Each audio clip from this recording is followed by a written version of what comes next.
It's been 154 days. 5 long months. And now, the wait is over. Finally. Racing is back at Keeneland, April 7th through 28th.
Welcome to Saturday Racing here at Keeneland Racecourse for the spring of 2023. Gabby Gaudette, Scott Hazelton with you. Grade 1 Saturday. We had a Grade 1 yesterday on Friday, which means we're going to have one today. The Jenny Wiley is the featured race. Also, Derby hopefuls, Preakness hopefuls will be competing in the Stone Street Lexington this afternoon as well. And also some turf sprinters in the Philly side of things.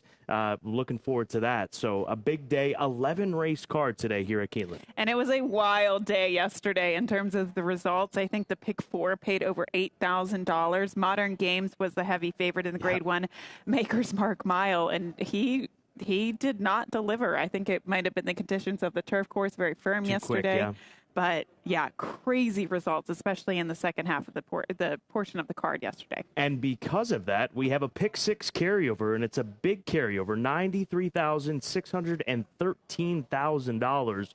So this thing, it'll go over $500,000. We could be pushing $1 million as far as the pool on a Saturday here at Keeneland with the kind of card that we have lined up for you. So make sure you consider that pick 6. It's a $1 minimum wager. It is not a jackpot scenario like so many other jurisdictions maintain these days. $1 straight up pick 6. Love it. Get after it. We look forward to it. We'll remind you as we approach post time for that first leg of the pick 6. Yeah, we've got a lot to get to. That is one of the special events of the day. Yesterday was beautiful. Big crowd for College Scholarship Day. Keeneland gave out a couple of, or a dozen, right? A dozen scholarships, I think. So, yeah, it was a great day. Let's take a look back at yesterday. We're going to start with race number 5, All-American Beauty. Frankie Dettori rolling off the pace. It looked like the filly on the front end, the 3, was going to get there, but the Keeneland grad runs him down. And Frankie, watch out behind you on this flying dismount. Yeah, look at this. She's like, no, thank you. I'm not a fan of the flying dismount. But we all are. Everybody had their phones out, taking a picture, trying to get a video of Frankie. Here is a FanDuel Limestone. Love reigns for trainer Wesley Ward. You think that this is a wide open race, and what happens? It's a Wesley Ward exacta. She got into trouble late in the stretch, but she overcame it. It was a brilliant run. Praise and honor. Jonathan Wong, Joe Rocco teaming up at 48-1 for the Tommytown Thoroughbreds coming into this race off of synthetic tries. Praise and honor, nearly $100 winner. There's Jonathan on the hip of the horse. Well done to the entire team at Tommytown. And then we go on to the Makers Mark Mile. Shea Pierre, Arnaud Delacour, Flavian Pratt relishing the quick ground yesterday. Mamos. How did I allow a Mamos runner get past me? That's the sire of this gelding. I know. And, I mean, he won easily in the Grade 1 Maker's Mark Mile. Congratulations to the connections of yesterday. But here's a look at the jockey and trainer standings as it stands today. Going into today, Tyler Gaffalione with 8 wins. In first, Irad Ortiz Jr. tied in second with 5 wins with Luis Saez. And, of course, trainer Wesley Ward kicking things off in fine form with 5 wins. Most of those coming with the 2-year-old winners. I believe 3 of the 5. 3 2-year-old winners, all 3 of them horses that he owns as well. And we'll be back to some 2-year-old racing on Wednesday. I was looking ahead to the Wednesday card. Wesley represented there as well. Before we dive into today's card, let's go to WKYT for the Saturday weather.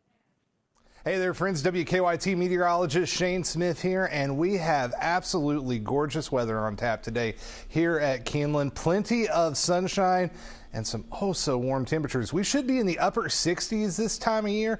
We're going to tack about 10 degrees on top of that today, upper 70s, and be sure to wear that sunscreen because the UV index is going to be on the high side today.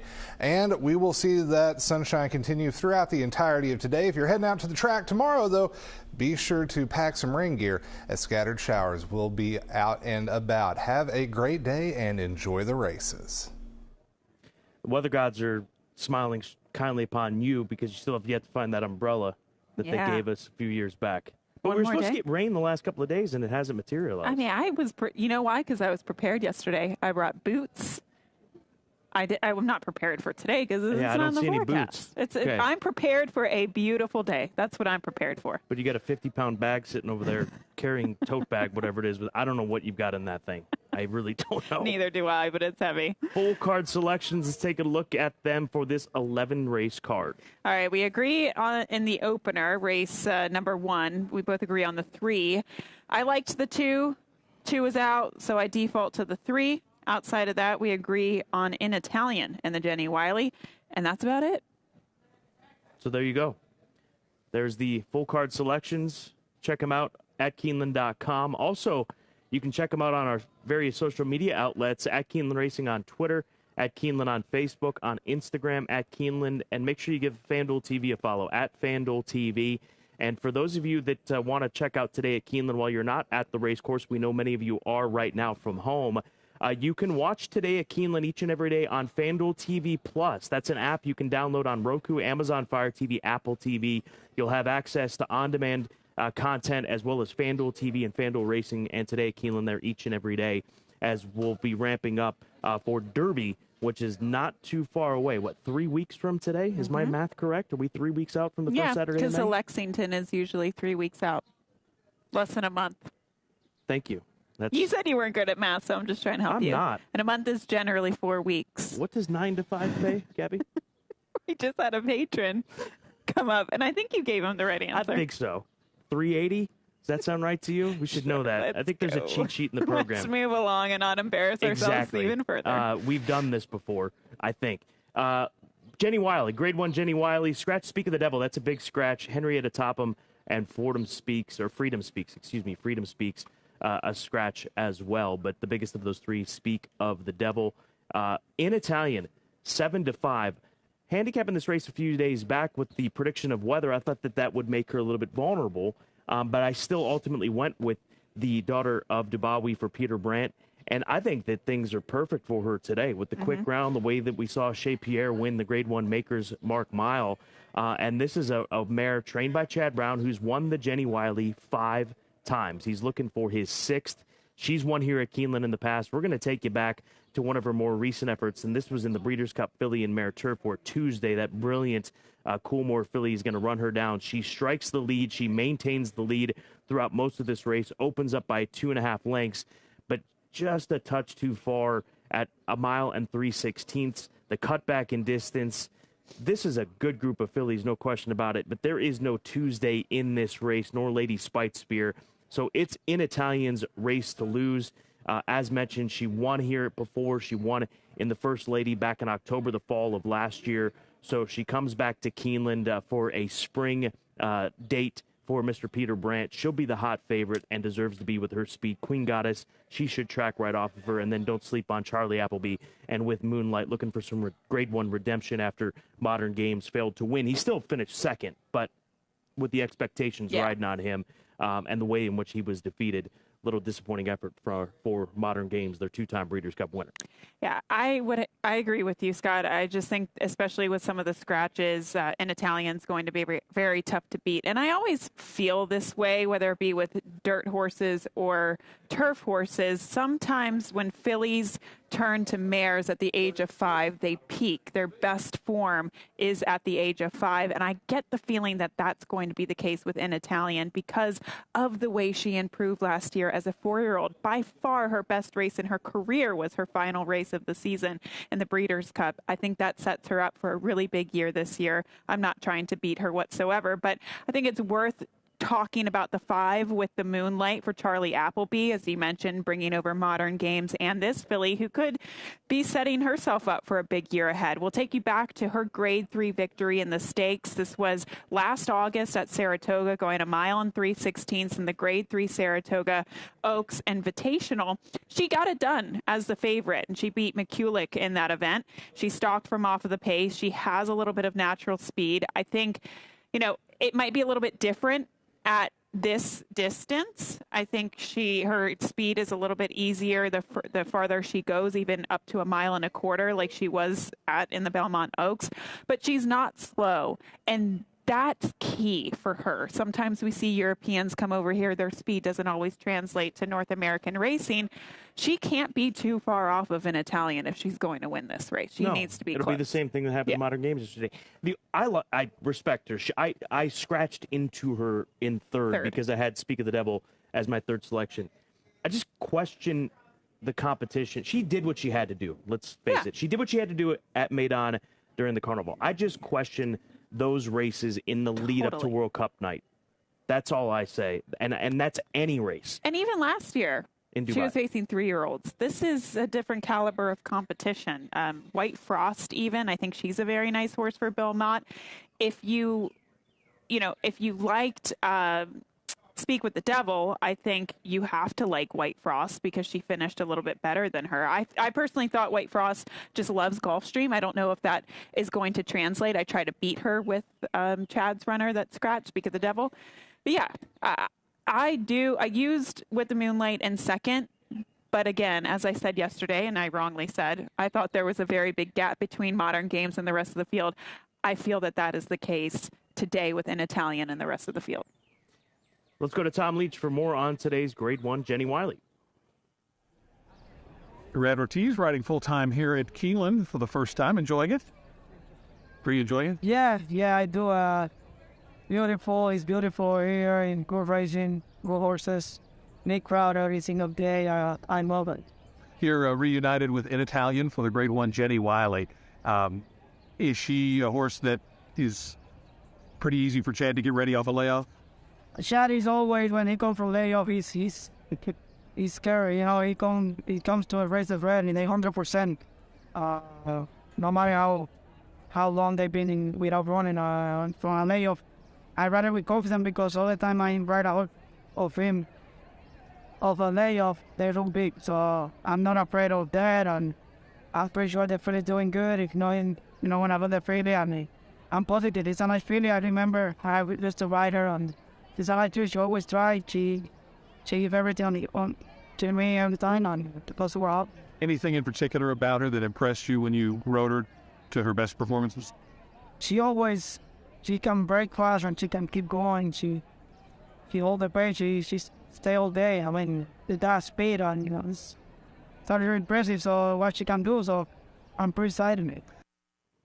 Irad in a good spot. He's having a great meet here at Keeneland, as we have come to expect wherever Irad hauls his tack. Let's move into the Grade 3 Stone Street Lexington. That's race number 9 on this 11-race card. So we'll roll it back one race from the Jenny Wiley. 1.16 the distance. First wire finish. Straight 3-year-olds. Derby points on the line. Transect is the lone scratch in here. First Mission, the 3-1 morning line favorites coming out of those live races at Fairgrounds, which included Bishop's Bay. That's who he was beat in that sprint back on the 18th of February, and he flattered that form and Bishop's Bay by what he did in his follow-up race, going 2 turns, basically wiring a field by 6 3/4 lengths. And you mentioned Derby points on the line. How it works is 20 points to the winner, 8 points to the second-place finisher, 6 points to the third-place finisher. And, Scott, when we're talking about the Derby, there's only one horse that it really matters for, and that's Disarm. There's no other horse in the field that can enter the Derby. Even if they win, they won't have enough points. Mm-hmm. Disarm, that's not the case. He only has to finish third, and then he has enough points to enter the Derby. Gets in the top 20? Yep. He's about, 26 right now? Is that where he's at? He has 40, and yeah, I think that's about right. Yeah, he has 40 points. And I think Jace's Road, who is the last, he's number 20. He has 45. He might go off as the favorite. Disarm. Let's pick it up as we pick up the rollback on First Mission for Godolphin. This is my top play. This is a horse that really relaxed out on the front end, and then look the way that he finishes this race off when he's asked by Corey Lannery to pick it up late in stretch. He's trained by Brad Cox, bred by Godolphin. He's by Street Sense. How many times have we seen this story written and played out in the springtime for Brad Cox and Godolphin or Brendan Walsh? I mean, it's just they come with such numbers and such quality. So First Mission, obviously the competition gets deeper here today. Disarm, you'll touch on him. He's an obvious one in here, as you mentioned, looking to get to the Derby. And then the number 2 horse, Reinvest, kind of thinking outside the box here. He's a half-brother to Diversify, that that Grade 1 winner that out in New York. So good pedigree there. He has to step up his game. We'll see how he fares for Tim Ham and those connections. But 5-6-2 for me in the Stone Street Lexington. Okay, I went to Disarm as the top selection. There's a lot on the line for this horse, and that contributed to me liking him, but also I loved him. I said immediately after the Louisiana Derby, this is the horse I want moving forward. I love Kings Barnes. I might even pick him in the Kentucky Derby, TBD on that, but let's take you back to the Grade 2 Louisiana Derby last time out, and I'll show you why. This horse just kept on getting shuffled back, shuffled back, shuffled back, shuffled back, shuffled back. And look, sometimes horses can overcome trips like that. But on this particular day at the fairgrounds, I thought, I don't want to say it was a speed bias, but There were 7 route races. 5 of them won on or stalking, just stalking the pace. There was no horse going 2 turns that made up more than 3 lengths to win. So I did think that there was a forward flow to the race, and King's Barnes was loose on the lead, went gate to wire. Very nice horse for Todd Pletcher. This horse had a bad trip, and I'll boil it down to that.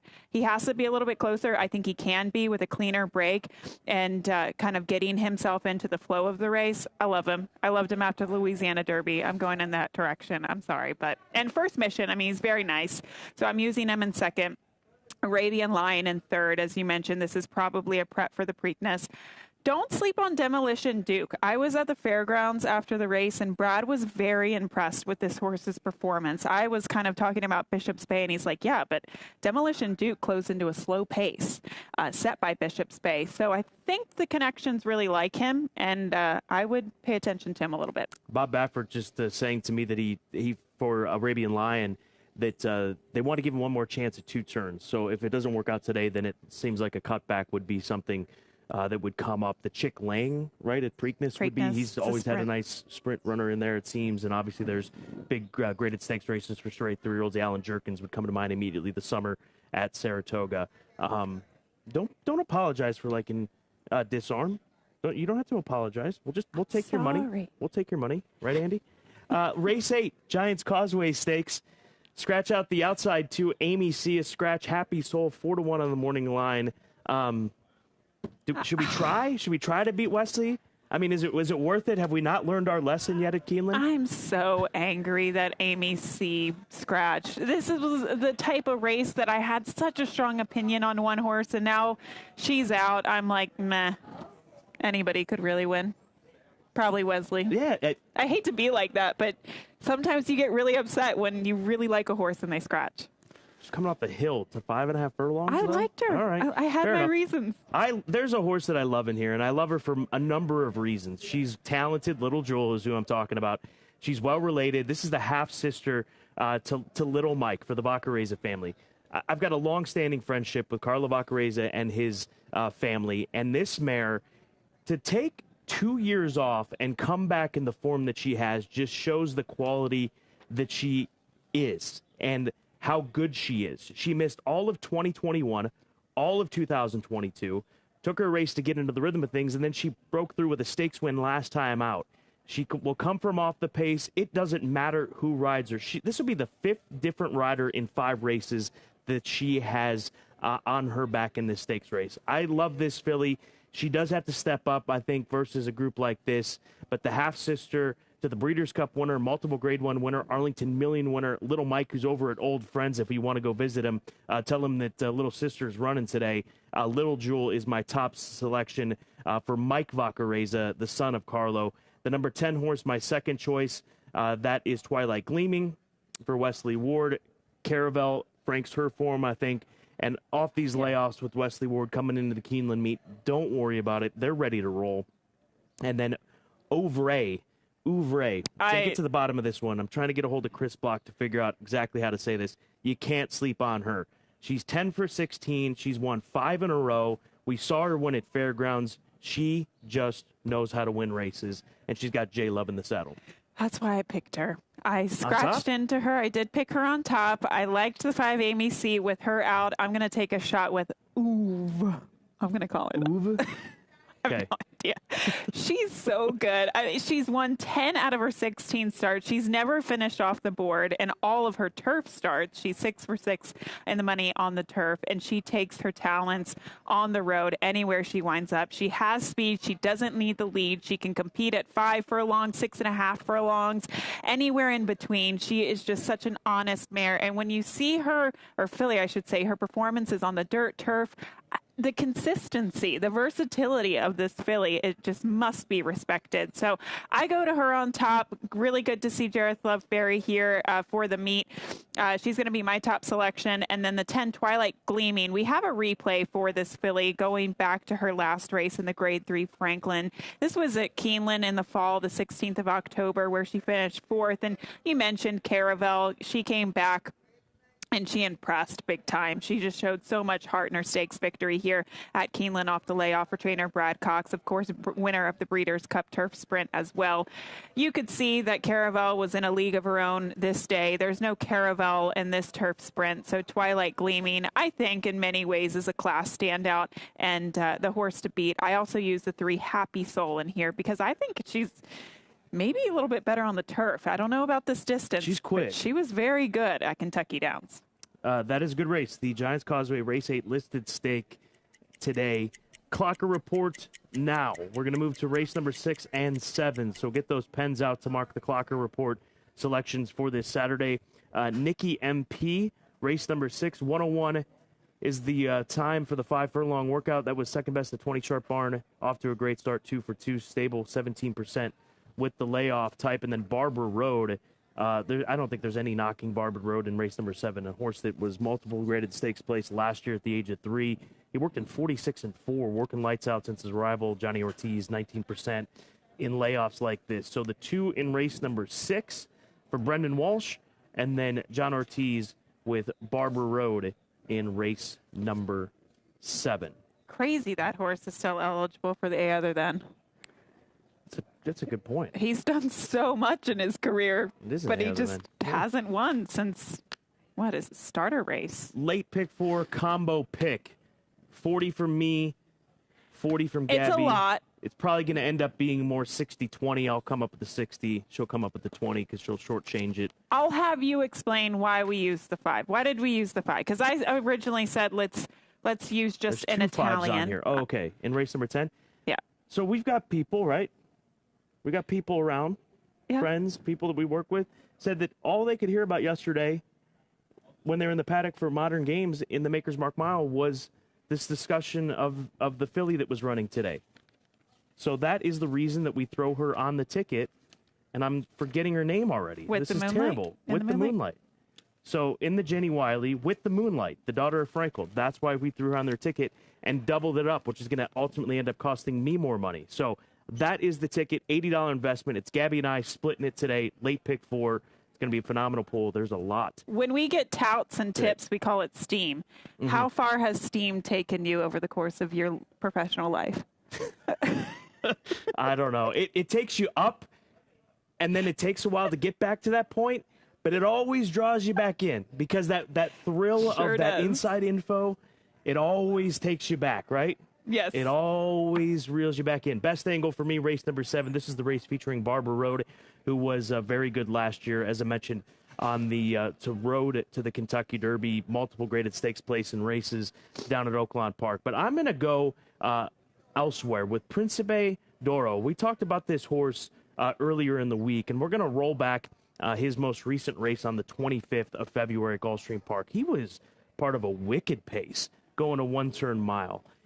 45-1, 110 flat. He's hanging in there. American Prince is ultimately going to pull off this win from off the pace. But the way in which this horse ran, I think, to me, if he can just settle a little bit more and he's not going to have to go as fast, Barber Road's going to take a lot of attention. 2 turns, to me, is going to be a big plus for him. He went 2 turns on the turf. He's clearly better on dirt. There's no doubt about it. So give me him on top of a 50-cent trifecta. It's only a $6 ticket. And then underneath, I've got Barber Road. I've got the 6-horse Crump for Brendan Walsh coming out of some good races as well. And then the 7 Tepu and the 8-horse Master Game. So 4 over 1678 over 1678 trifecta play in race number 7. Principe d'Oro leading the way 2 turning today. Under. I am going to the last race of the day, race 11. I do really like a horse. What? I didn't even look at the morning line. 20-1 on the morning line for this horse. I'll take it. Why is that going to scare you off? It's not scaring me. Do you hear the excitement in my voice? I wouldn't call that excitement. I Go am ahead. very excited. Tarabi is a 2-1 favorite. I personally love Current Climate. Climate. We have been talking about the Turfway Park Checkmate. shippers time and time again. Look at this horse. She was in a league of her own. Where did this race come from? I do not know. She had tried the turf before in the past. She didn't run this well. This was out of this world. You could have rode her this day. I could have, even with the additional weight. overweight, she probably would have won. 109.1 was the final time. She got a 91 Beyer speed figure at Turfway. Like, I just thought she blew the doors off the field. That was first off the claim for Eric Foster. Gerardo Corrales is back aboard her. She beat You're So Silly, My Kentucky Girl, horses that she's going to face once again today. And the Turfway Park form has been translating here. We saw it yesterday with Jonathan Wong's filly. Huge upset. Current climate all day. Not to be confused with current climate. Let's name one. Somebody please name that horse. 6. A horse, current climate. It's an exacta 6 on top of the 2, 3, 4, 12. There's our best angles. Tom Leach. He's got a long shot pick of the day, as he does each and every day here on Today at Keeneland. And he goes to race number 11 to Ironic Twist. Ironic Twist, 15-1 on the morning line for Mark Glatt and the Kirk Woods, a distorted humor mare coming in from Southern California. Early speed makes this one dangerous. Slight cutback after showing good form at 7 furlongs. Flavian takes them out. Watch out for Ironic Twist. West Coast horses have done well. Tom and I are going to get together, play an exacta, 6 over the 4. Or just 4-6 exacta box. Okay, side bet of the day. Do I have a chance? I got no chance of winning this thing. Are we going to do Super Lightning Round or whatever it was last week? On your side? Or last year? What? Super Lightning Round tomorrow? We'll keep track of it, is what I'm being told. Okay. Heads up in the Stone Street Lexington. I have Disarm. You have? First Mission. I think that's fair. Okay. That works for me. Yeah. And we're playing, for those of you on Twitter and the various social media outlets, hashtag Team Scott, hashtag Team Gabby for the side bet of the day. We're playing for the Tervis 20-ounce tumbler, which you can check out in the Keeneland gift shop. It's got a great illustration on it, Maker's Mark, as well as Keeneland coming together on that design. Gabby, well done. Looking forward to it. I am too. Big I feel day. good about today. I do too. It's a grade 1 type of day. For Gabby, I'm Scott. Enjoy this beautiful Saturday at Keeneland.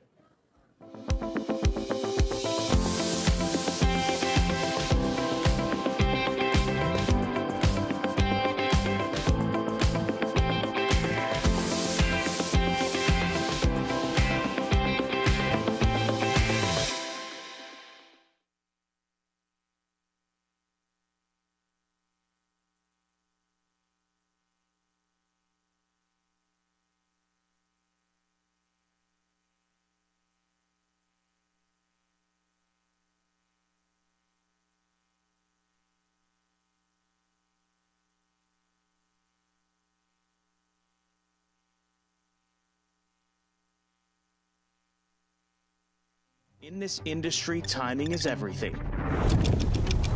Every moment counts. And this moment is yours to seize. Sell a hot runner. Find your next winner. Strengthen your stable. Sunday, April 30th at Keeneland, following the spring race meet. The April Selected Horses of Racing Age sale, a sales event to kick off Kentucky Derby week at the World's Marketplace.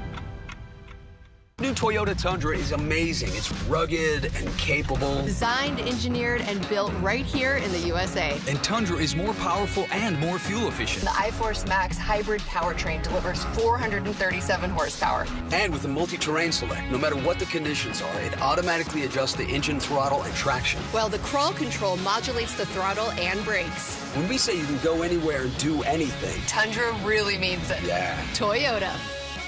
Let's go places. Lady Aurelia down the centre in the white and green colours is going away at the end. Rachel's Valentina Ratner and takes the lead.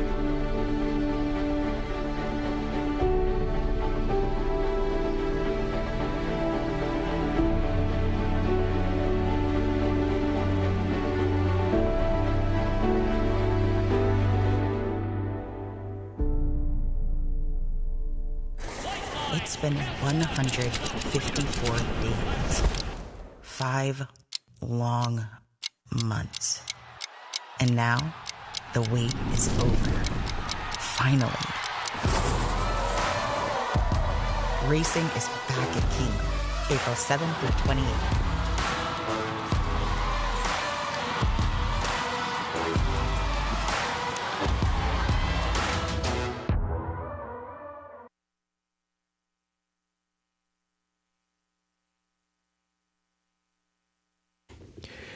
Keeneland welcomes the Kentuckians Chorus to the Paddock. The Kentuckians Chorus is based in Lexington. They are a part of the Barbershop Harmony Society, which has over 800 chapters throughout the United States and Canada. First up, the Kentuckians Chorus to present our state song, My Old Kentucky Home. Oh, the sun shines bright on my old Kentucky home. 'Tis summer, the old folks are gay.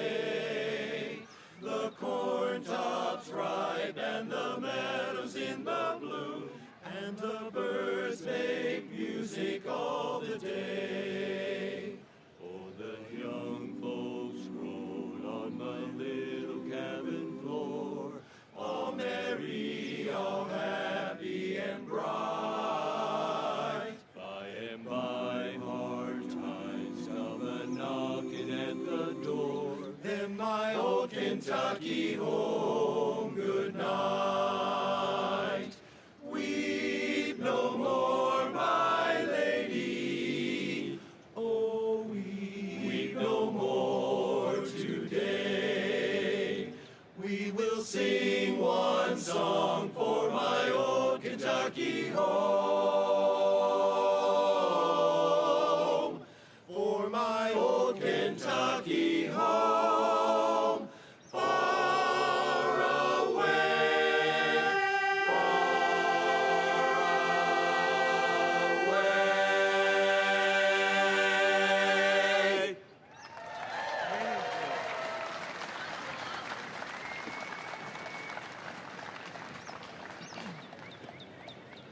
At this time, we ask that you would please rise as you are able for our national anthem. Oh, say, can you see by the dawn's early light what so proudly we hailed at the twilight's last gleaming, whose broad stripes and bright stars through the perilous fight o'er the ramparts we watched were so gallantly streaming, and the rockets red glare, the bombs bursting in air, gave proof through the night that our flag was still there. Oh, say does that star-spangled banner yet wave o'er the land of the free and the home of the brave?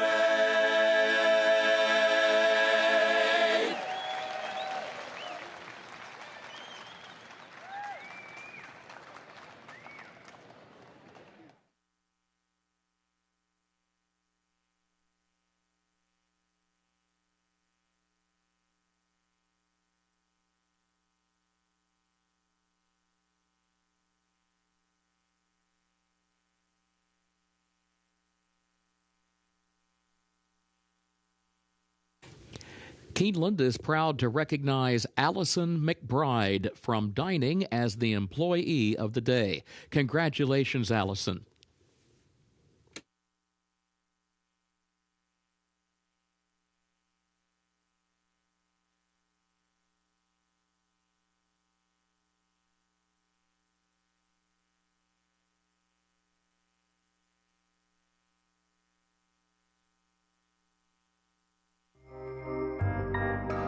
In the event of an emergency, Keeneland is dedicated to ensuring the safety of our patrons. This video illustrates the proper evacuation protocol from all locations in the Keeneland Grandstand facility. Depending on the nature of the emergency, directions may be altered. Please remain calm and follow the direction of guest services and security personnel. Patrons should never use elevators during an evacuation. Patrons in the corporate boxes, Eclipse Room, and Phoenix Room should exit using the stairway located near Elevator A. Proceed down the stairs to the ground floor and veer right to exit through the lower club entrance. Patrons in the Lafayette Room, Keeneland Room, Lexington Room, and Kentucky Room should exit using the stairway located near elevator B. Proceed down the stairs to the ground floor and exit through the Paddock area using the East Gate. Patrons in the third floor main clubhouse and clubhouse Paddock dining rooms should exit using the stairway located near elevator A. Proceed down the stairs to the ground floor and veer right to exit through the lower club entrance. Patrons in the Bluegrass Room and third floor ITW area should exit using the stairway located near elevator B. Proceed down the stairs to the ground floor and exit through the Paddock area using the East Gate. Patrons in the Finish Line Room and Green Room should exit using the stairway leading to the North Terrace. Proceed down the stairs to the second level and through the doors outside. Proceed down the stairs to the ground level and exit through the North Gate. Patrons in the outside reserved grandstand seats and boxes should proceed down the nearest stairway to the ground level. Proceed under the grandstand towards the Paddock area and exit via the nearest point of exit, the South Gate or the East Gate. Patrons in the second floor main clubhouse dining room and life members room should exit using the stairway on the south side of the administrative offices. Proceed down the stairs to the ground floor and exit through the South Gate. Patrons in the second floor clubhouse Paddock dining room and clubhouse tavern should exit using the stairway located near elevator A. Proceed down the stairs to the ground floor and veer right to exit through the lower club entrance. Patrons in the mezzanine bar and second floor ITW area should exit using the stairway located near elevator B. Proceed down the stairs to the ground floor and exit through the Paddock area using the East Gate. Patrons in the sports bar and cantina should exit through the doors leading to the North Terrace. Proceed down the stairs to the ground level and exit through the North Gate. Patrons in the lower club, clubhouse lawn, club lobby, and director's room should proceed toward the clubhouse parking lot using the nearest point of exit. Patrons in the gift shop should proceed toward the South Gate using the nearest point of exit. Patrons in the apron area should proceed under the grandstand towards the Paddock area and exit via the nearest point of exit, the South Gate or the East Gate. Patrons in the equestrian room and first floor Brats and Brew should proceed towards the North Terrace and exit through the North Gate. Patrons in the Paddock area and North Terrace should proceed toward the nearest point of exit, the South Gate, East Gate, or North Gate.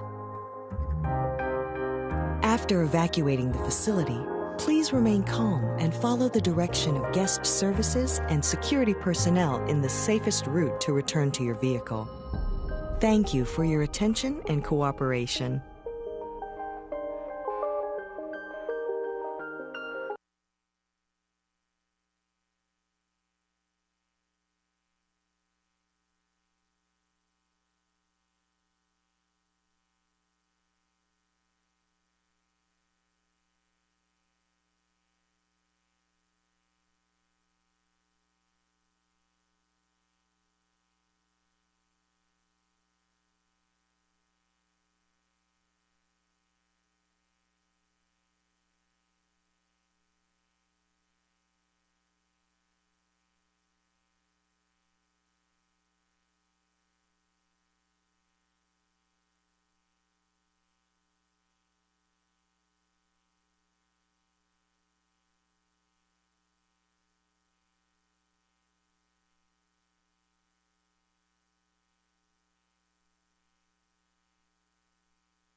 Tests.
Good afternoon. Welcome to Keeneland Racecourse, where the main track is fast, the turf is firm, the temporary rail is down today. Full width, all lanes open for the turf course this afternoon. Again, fast and firm. The conditions. Time now for a look at the program changes. Beginning of the first race, where the first of the day is rolling doubles and pick threes, and also the early pick five will get underway. In that first race today, scratch the 2, Covet. That's in the first race, scratch the 2, Covet. Second race, start of the early pick 4. Scratch the 7, Unified Decision. Also scratch the 8, Spicy Hot. Also scratch the 11, Sinners Saints, as well as the 12, Merrily Rush, and the 13, West Coaster. That's in the second race, scratch number 7, Unified Decision. Also scratch the 8, Spicy Hot, and scratch 11, Sinners Saints, 12, Merrily Rush, and 13, West Coaster. Third race. Scratch the 9, English Challenge. Also scratch 14, Highest Distinction. That's in the third race. Scratch 9, English Challenge, and scratch 14, Highest Distinction. Please note, number 13, Bless the Kitten, will run. 13, Bless the Kitten, will run. Fourth race, scratch the 9, Ready Pursuit. That's in the fourth race, scratch the 9, Ready Pursuit. Please note there is a pick 4 today that begins on that 4th race. Race 5. Race 5 is where the Keeneland Turf Pick 3 begins, made up of races 5, 8, and 10. And in that 5th race, take out the also eligibles. 13 through 16, they did not draw into the race. 6th race, start of the pick 6, $93,000 carryover today. In that 6th race, take out the also eligibles, 13, 14, and 15. They did not draw into the race. 7th race, start of the late pick 5, no changes in race 7. 8th race, the Giants Causeway, start of the late pick 4. In that 8th race, scratch the 5, Amy C. Also scratch the 14, Sarah Harper, and scratch 15, Fast Giselle. That's in the 8th race. Scratch the 5, Amy C. Also scratch the 14, Sarah Harper, and the 15, Fast Giselle. Please note, number 13, Mamba Wamba, draws into the race. 13, Mamba Wamba, will run. Race 9, the Stone Street Lexington. Scratch the 4, Transact. Scratch the 4, Transact. Also, disregard the equipment change note for Arabian Lion. That's because the 11 Arabian Lion wears blinkers today just as he did in his most recent start, February 4th. That is not a change. Blinkers again today for the 11 Arabian Lion, just as he had them in his most recent start. 10th race, Grade 1, Jenny Wiley. Scratch the 4, Speak of the Devil.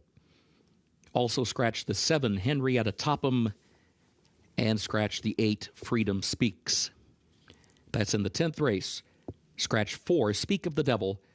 Also scratch 7, Henrietta Topham, and scratch 8, Freedom Speaks. 11th and final race. No changes and no carryover for that Toyota Super High 5. Those are the current program changes. Time now to check in with Scott Hazelton and Gabby Gaudette. Happy Saturday to you, Kurt Becker, and for those of you joining us here at Keeneland Racecourse and from around the country/world, Scott Hazelton, Gabby Gaudette. As Kurt mentioned, and another perfect weather afternoon here in Lexington, Kentucky. We've got 11 races ahead, 3 stakes races highlighted by the Grade 1 Jenny Wiley Stakes. It's an amazing card. Even the undercard races are really challenging, but definitely the graded stakes races, the stakes races are very, very good today. The Grade 1 Jenny Wiley, as you mentioned, Scott, is going to be the feature, and the focus will be on Chad Brown, who has won this race 5 times before in the past. She is the 7-5 favorite, talking about in Italian, and she is the speed of the field, too. She certainly is, and she's a Grade 1 winner as well, so there's going to be a lot to like about her. She's going to get quick, firm ground to work with today because the rain just has not developed over these last couple of days as was being forecast coming into the weekend. That's a good thing for in Italian here this afternoon with the Moonlight. Another one for Godolphin at William Buick. Charlie Appleby, they come together with that daughter of Frankel. She's 5-2 on the morning line. That's the Grade 1 Jenny Wiley. The race before, race number 9, the Stone Street Lexington Grade 3 event, $400,000 on the line. And a horse in here looking to accumulate some Kentucky Derby points and get into the field of 20 on the first Saturday in May.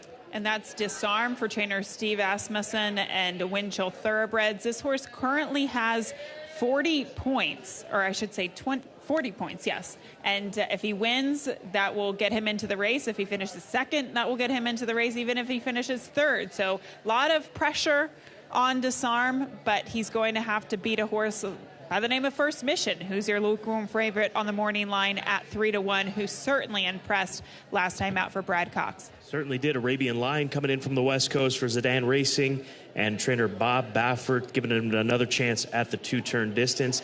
And then also today, the Giants Causeway. The Giants Causeway scratch out the 14 and 15. It's Happy Soul, who is the now 4-1 morning line favorite. I should say was the 4-1 morning line favorite coming in for Wesley Ward and John Velasquez getting the call. Wesley Ward also will send out the 10 Twilight Gleaming. Wesley Ward had the Exacta in the turf sprint yesterday, and Twilight Gleaming coming off a layoff since the fall. Ovray is at 9-2 on the morning line. She's very fast, very good. She takes her form anywhere she goes. This is a stacked field today, Scott. A lot of depth to it. That's the Giants Causeway. All of these stakes races that we just took a quick look at are part of today's Pick 6. And following, especially that big upset in the Grade 1 Maker's Mark Mile, we have a $93,613 carryover. That is beginning in race number 6 today at Keeneland. So nearly $100,000 already in the Pick 6 pool. It'll grow and grow significantly. Make sure you get involved starting in race number 6.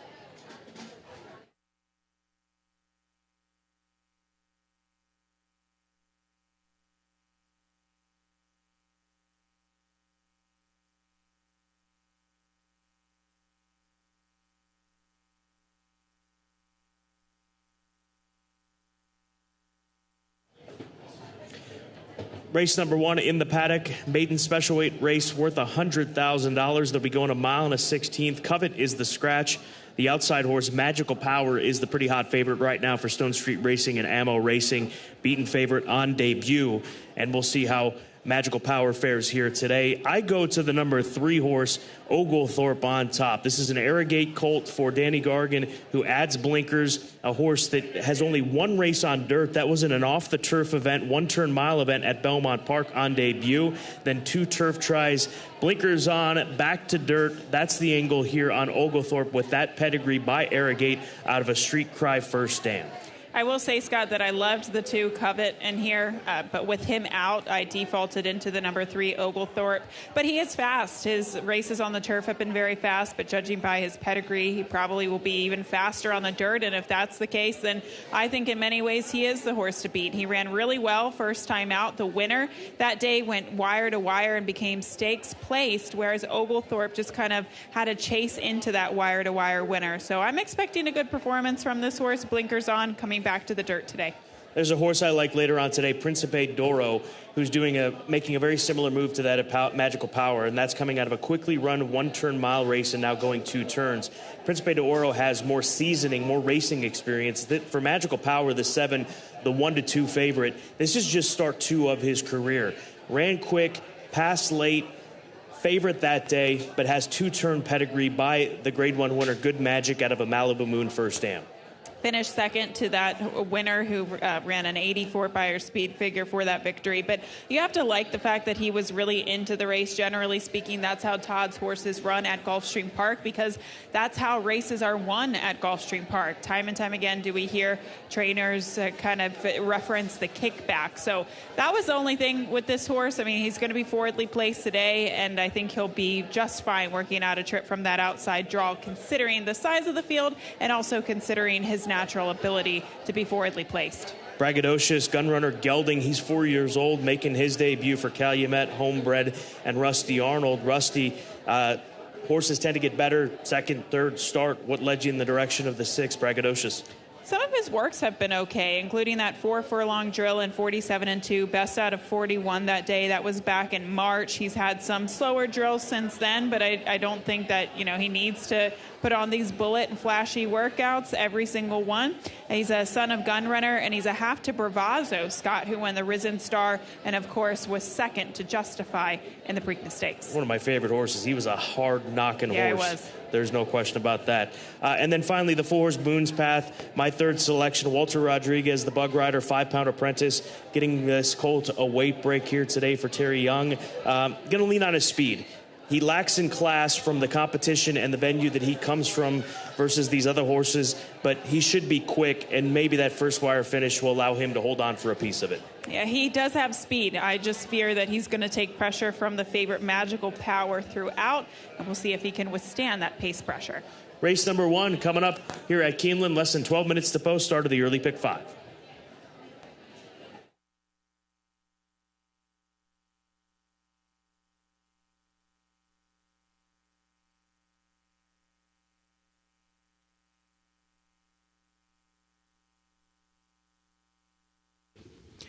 Stone Street is pleased to sponsor the Best Turned Out Awards today at Keeneland. Representatives from Stone Street will judge the horses of the paddock prior to each race and present the groom responsible for the Best Turned Out racehorse with a $250 cash award.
The horses are entering the track for Keeneland's first race, the Cavorting.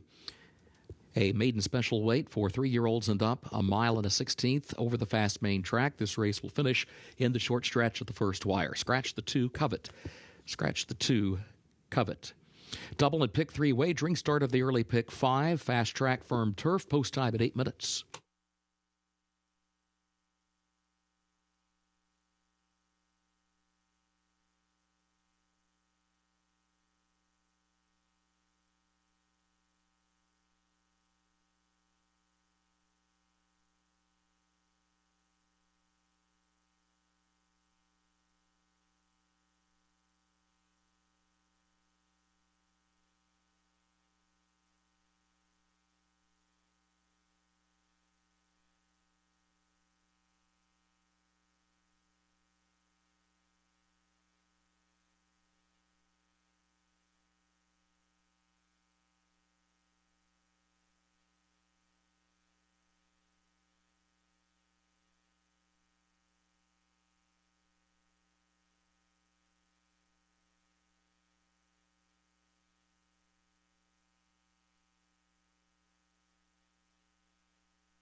The winner of the Stone Street Best Turned Out Award for the first race, Eddie Cortez, the groom for number 6, Braggadocious. Presented by Jockey Club Safety Net, a charitable trust which provides financial relief and assistance to needy members of the thoroughbred industry and their families. Eddie, congratulations.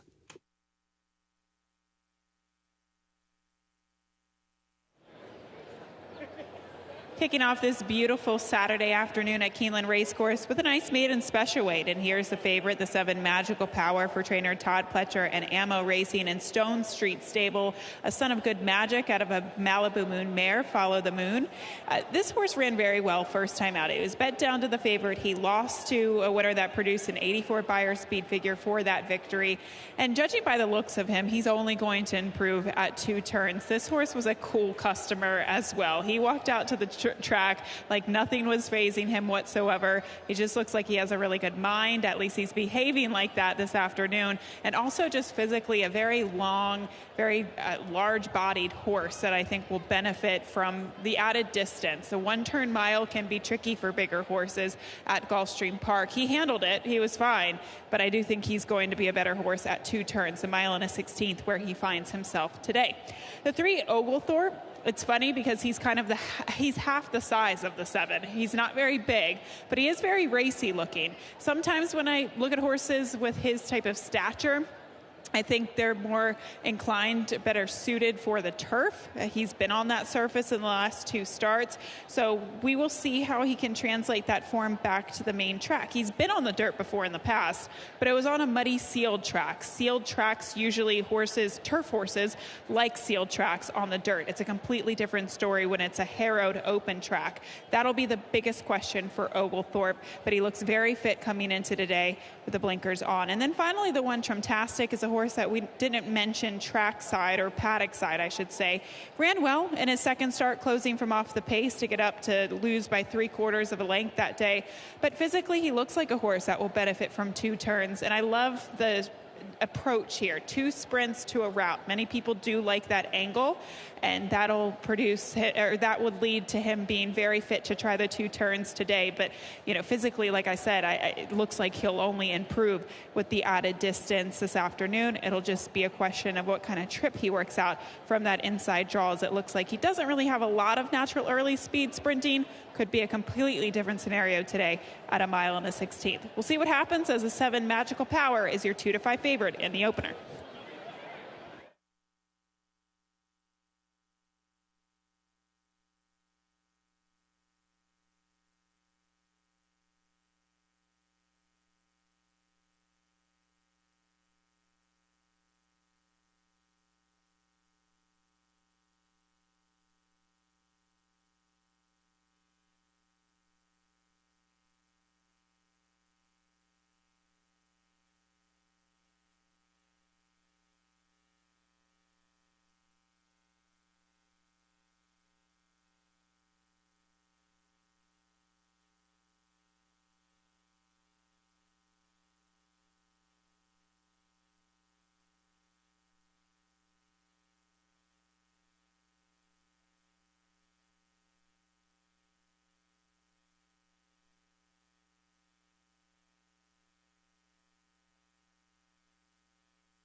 The horses have reached the starting gate for Keeneland's first race, the cavorting, start of the early pick 5.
First wire, they are at the post.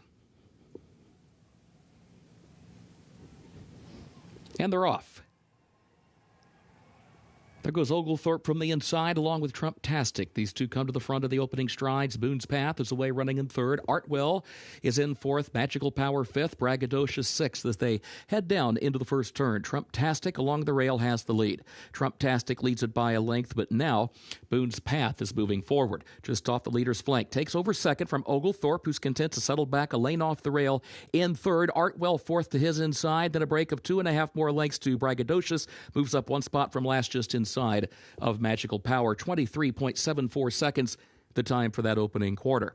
On to the back stretch. Trump-tastic inside, Boone's Path on the outside, matching strides for the lead. Gap of 2 more lengths to Artwell, who's third by just ahead. Oglethorpe is fourth on the outside. Magical Power fifth toward the center of the track, and then Braggadocious sixth back toward the rail. Just over 3 lengths covers the lot of them. Opening half mile, 48.07 seconds. They head for the far turn. Trump-tastic against the rail. Now Artwell is finding an opening, sneaks up, moves 1 lane off the rail, and here comes Oglethorpe. Oglethorpe is third, far outside. Magical Power going to have to go to the center of the track around the far turn. In fourth, 2.5 lengths off the lead. Here's Oglethorpe moving up to challenge Trump-tastic as they come to the quarter pole. That's the battle for the lead. Artwell has lost some ground. Magical Power goes to third. Still 3 from the front. Braggadocious 6 from the lead, top of the short stretch. Trump-tastic the leader by a length off the turn. Oglethorpe trying to find more. Magical Power likewise third and wide. Still 3.5 from the front. Here's Oglethorpe right alongside of Trump-tastic into the final furlong. Trump-tastic inside, Oglethorpe outside.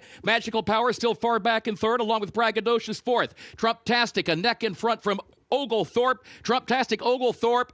Oglethorpe gets up. Never gave up and got there by a neck for Luis Saez.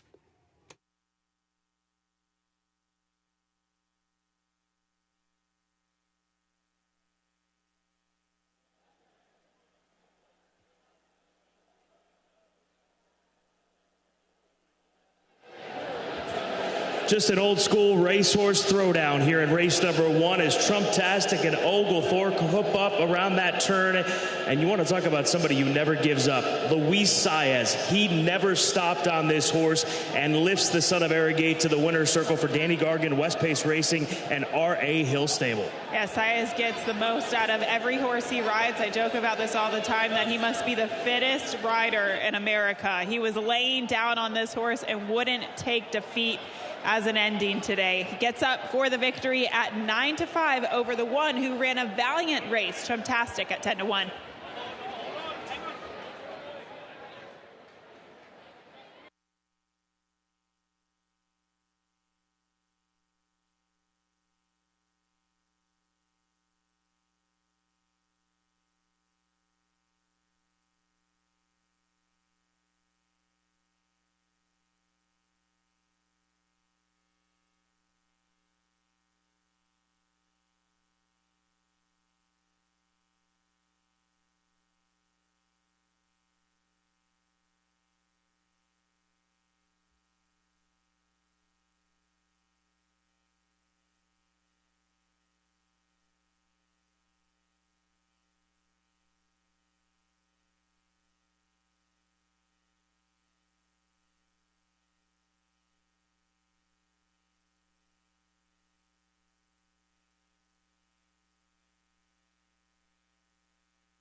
The unofficial results of Keeneland's first race: number 3, Oglethorpe, was first.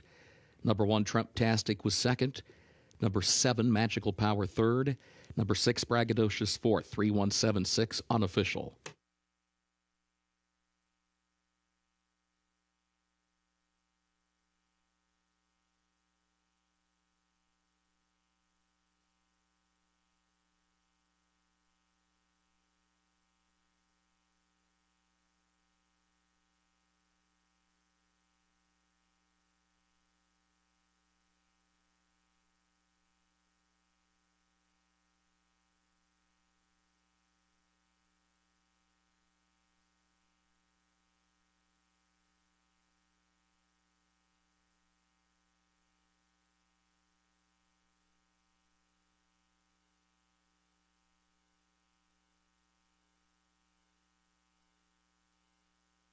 In the winner's circle for Keeneland's first race, the cavorting, the unofficial winner, number 3 Oglethorpe, owned by West Paces Racing LLC of Larry Connolly, owned by R.A. Hill Stable of Raymond A. Hill III, owned also by Danny Gargan and Anthony Salino.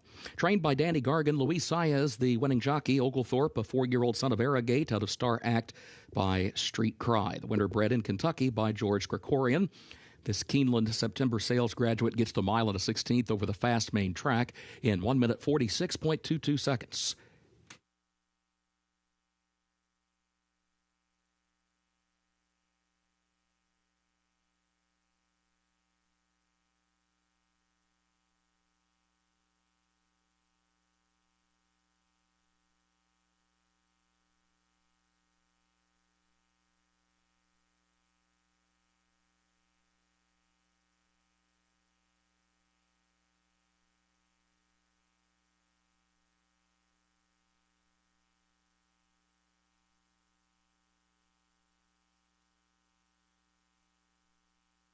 In the winner's circle, the cavorting trophy presentation.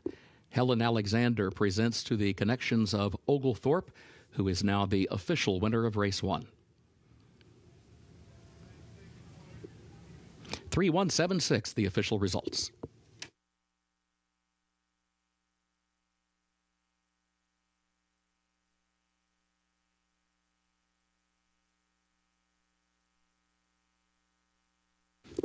Keeneland's second race upcoming, double and pick 3 wagering, start of the early pick 4. Main track fast turf is firm today. In the second race, scratch the 7, Unified Decision. Also scratch the 8, Spicy Hot. Also scratch the 11, Sinners Saints, the 12, Merrily Rush, and the 13, West Coaster. Again, scratch the 7, Unified Decision. Scratch the 8, Spicy Hot. Also scratch 11, Sinners Saints, as well as 12, Merrily Rush, and the 13, West Coaster. Third race, scratch the 9, English Challenge. Also scratch the 14, Highest Distinction. That's in the third race, scratch the 9, English Challenge, and scratch the 14, Highest Distinction. A reminder, 13, Bless the Kitten, will run. 13, Bless the Kitten, will run. Fourth race, scratch the 9, Ready Pursuit. That's the fourth race, scratch the 9, Ready Pursuit. Race 5, take out the also eligibles. Race 5, take out the also eligibles. 13 through 16 did not draw into the race.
Race number 2 begins the early pick 4, first of 2 pick 4s on the card. Final pick 4, final 4 races of the afternoon here today at Keeneland. Race 2, a maiden $50,000 claiming event for fillies and mares 3 and up.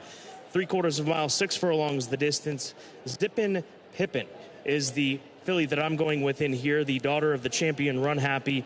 Big drop down in class. We know how tough those races are down at Oaklawn Park, and she comes out of one of them, a maiden special weight event at Oaklawn Park. She's got speed. Adam Beschizza rode her 2 starts back at Fairgrounds in a 6 furlong sprint. I think a lot of reasons to like this filly here today, given where they've spotted her for this maiden 50 claimer. Yeah, she comes out of some tough races in her last several, especially those 2 steps up in class against Maiden Special Weight Company. It was a pretty strung out field. Last time out, she finished 4th in a field of 7, but Scott, respective to the field today, I do think that she is one of the top competitors. I have her in 3rd. You've got the 6 Please Be Kind on top. Paul McGee, Samantha Siegel's JMS stable, Joe Talamo. Another class dropper, but she's been here before. She's run for Maiden 50 as recently as the fall at Churchill. Exactly, and I thought she finished a good 2nd that day. She was the beaten favorite, but overall it was a field of 9, and she ran really well. I think that was one of the faster races that she's produced, and if she can produce that once again today, it could put her in the winner's circle. I'm not always a big fan of long-time career maidens, but this is a big drop in class for her. The 5-horse, good to have around. Vince Chaminade, Ignacio Correas, the 4th.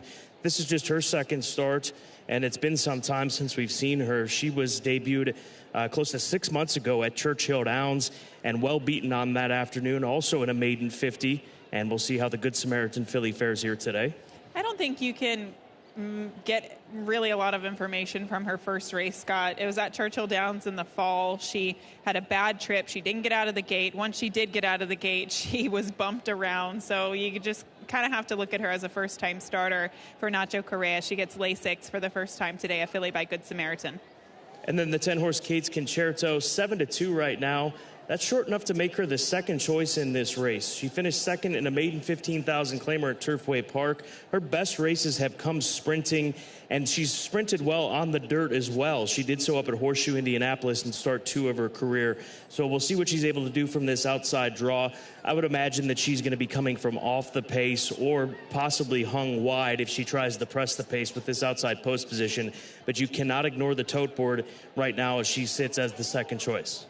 The Turfway form has actually done very well so far at the Keeneland meet, but I have a concern that this filly could not win for maiden 15 last time out for Brad Cox, and now she's stepping up to the $50,000 level today. I think she could be competitive with this group. I did not pick her in the top 3, though. Less than 15 minutes from race number 2. They're saddled up, just about set to move to the riders up portion of the paddock down here at Keeneland Racecourse. Race number 2 begins the early pick 4.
The horses are entering the track for Keeneland's second race. Maiden claiming race, fillies and mares age 3 and up, a $50,000 claiming price, 6 furlongs over the fast main track.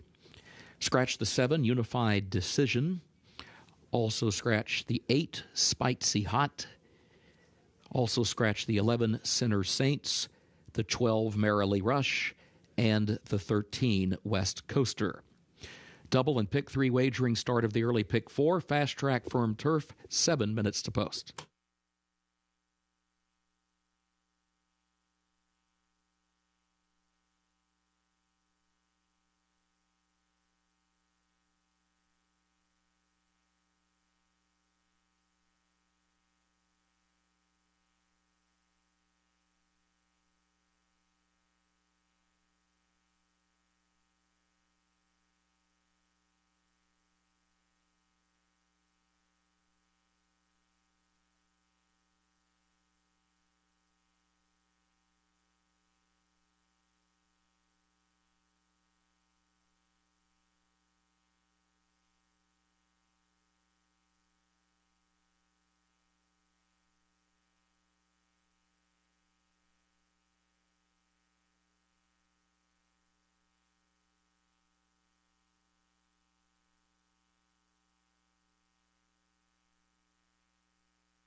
Front side for race number 2, 4 minutes to post. Start of the pick 4. The 4-horse is where we'll begin the discussion. Bingo Star for Bingo Racing Stable. Canteros filly for Jose Delgado. Barn hasn't sent out a lot of first-time starters as of late, so a small sample size, but 0 for the last 12 for the Jose Delgado barn with first-time starters. I think she'll run well today, though. She just looks like a very racy type. She looks like a sprinter. She's very fit in her hindquarters and ready to roll today. You could even see kind of that short neck, really strong shoulder on her. She looks like that typical sprinter. She gets blinkers on for her debut. And she's being bet right now, Scott. That's honestly one of the reasons why I wanted to bring her up, is because she looks fast and she's 5-1 on the board right now. It's a very good point. You've got to pay attention to where the money's going. Nothing speaks louder than money in this sport, especially when looking at the tote board and looking at the odds. Good to have around it for Haymarket Farms. We go back to this second time starting filly, Vince Chaminade, also getting some play, 7-1. I went back and was talking about her first race, how she had so much trouble coming out of the gate, and I think she caused that trouble, Scott, just judging by how she's acting this afternoon. She ran past all of the horses that were in front of her. She tried to beat everybody out on the track today, and she just seems like kind of a nervous, very quirky filly. That's a little bit of a concern. Hopefully she has her head in the game today. Well, hopefully, if you're backing her, she tries to get away from these fillies as well from the starting gate. So 7-1 on the board for the number 5 horse. There's a look at the pick 4 pool, quickly approaching $200,000. It's at $177,869. Once again, early pick 4 begins right now.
The horses have reached the starting gate for Keeneland's second race, start of the early pick 4.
They are at the post.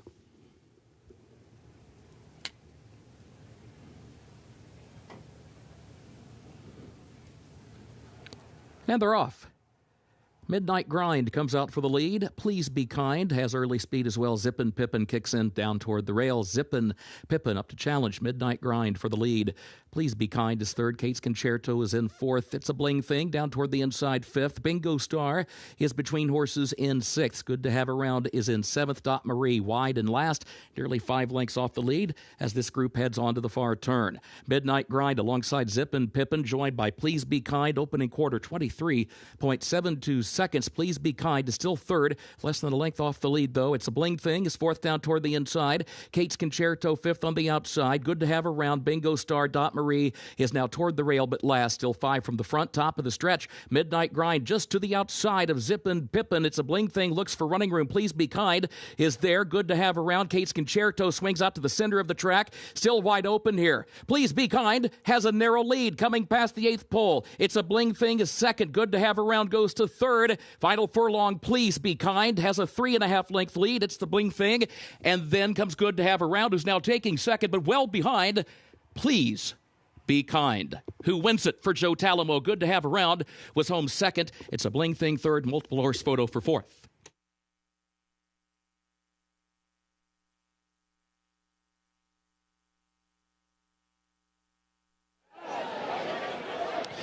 She found her friends today. Please Be Kind, able to rally from just off the pace as the pace setter started to come back to her. This Daughter of Violence kicks on in her 15th career start, picks up win number 1 for JMS Stable and trainer Paul McGee. Took her a long time to break her maiden, but she had limited starts against Maiden Claiming Company, and as you mentioned, Scott, she found her friends today. Please Be Kind, a nice winner with an important message. Please be kind.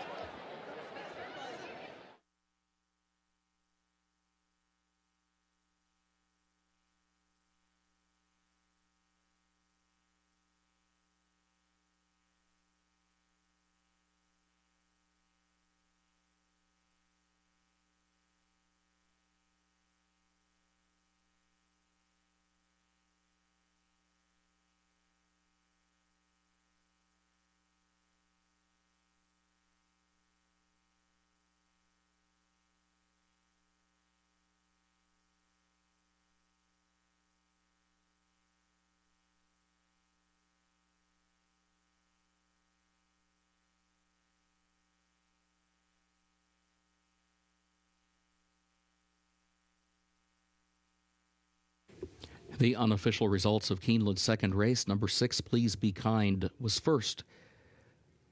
Number 5, Good to Have Around, was second. Number 1, It's a Bling Thing, third. Number 3, Midnight Grind, fourth. 6-5-1-3, unofficial.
Results of race 2 official, 6-5-1-3, the official results. In the winner's circle for the second race, number 6, Please Be Kind, owned by the JMS stable of Samantha Siegel, trained by Paul J. McGee, Joe Talamo, the jockey.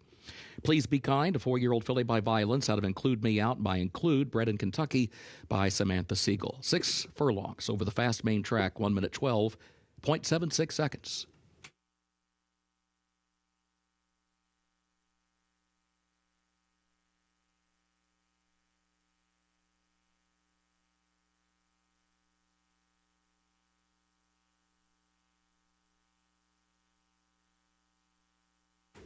Keeneland's third race upcoming, including double and pick 3 wagering.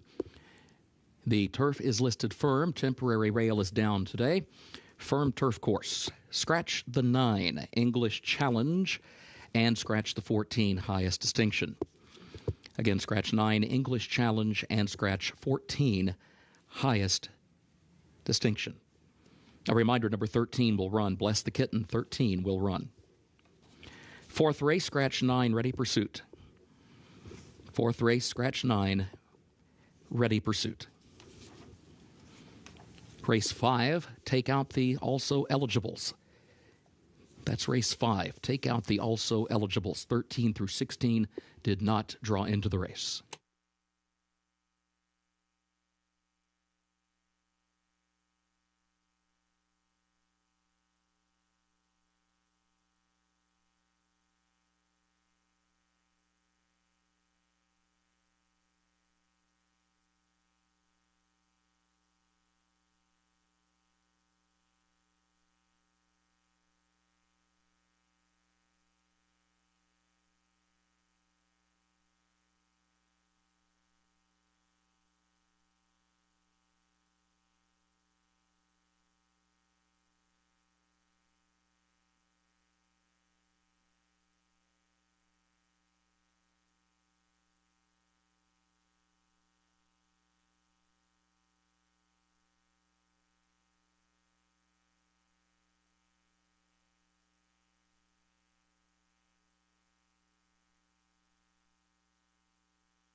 Race number 3, second level allowance race. They'll be competing on the turf course here this afternoon in this mile and a 16th event.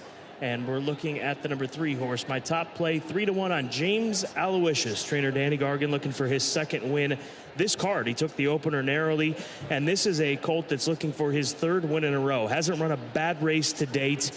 He improved with the addition of blinkers and Lasix, which he'll maintain here today. 5-2, he just clicks down to second choice on the board, a horse that should sit forward, which hopefully ends up happening because of the way that this turf course has been, as quick as it's been with the lack of rain over the last week. Yeah, he's been very good in his last 2 starts. I was actually very impressed that he was fit and ready to go off of the layoff last time out. First time facing 4 and up company, and he was good. He stalked the pace that day. Scott, I thought that this race was in some ways, wide open, and you could make a case for so many horses. I picked this horse 4th, and that, in my opinion, is kind of how far you need to go in terms of that pick 4, pick 5 sequence if you did indeed play it. Eyes on targets where you go outside draw for Michael Maker, Michael Dubb, Flavian Pratt. Comes out of a good race at Gulfstream Park, which up the mark was able to win pretty comfortably in the end. That was on the 4th of March. And this son of exaggerator, Keeneland grad, has a win on this turf course in the past. He's another one. He's just very good. I know his last race wasn't great, but it turned out to be a very tough race up to the mark, running in the grade 1 yesterday. This just seems like more reasonable competition. He's raced here at Keeneland before in the past, and some of those races have come up to be very tough. I'm not saying that this is an easy field by any means, but he's a lot better than what he showed last time out. Portfolio company with Irad, riding for Chad Brown, Klarovich Stables, Kitten's Joy gelding. He's been gelded since his last race. His last race was over 3 months ago down at Gulfstream Park on the 1st of the year here in 2023. Versatile type. He's shown speed. He's able to track and make a move. So Irad's got some options with this newly gelded 4-year-old. Exactly, and he does seem to be improving with each and every start. His last race was one of the best races we've seen from him, and that was coming in off of a layoff. I think he can even improve from there. Now, the question is, what kind of trip does he get at this distance, Scott? I think he finds himself a little farther off the pace at a mile, but it could be a completely different story at the mile and a 16th. I think he might be able to find himself closer to the pace, which will help his case considering how the turf has been playing. Easy Time is the 6th horse for Cherie DeVoe. This is a son of Not This Time who comes back to Keeneland. You competed here last fall and was 2nd. Most recently ran down at Gulfstream Park and was 7th after finding himself in what looks to be a lot of trouble within that race, I should say. Blinkers the 2nd time, getting action on the board. The number 6 horse, Easy Time, 5-1 right now. I think he had a bad trip last time out, and that was his first race since the fall. It was only his 2nd race for Cherie.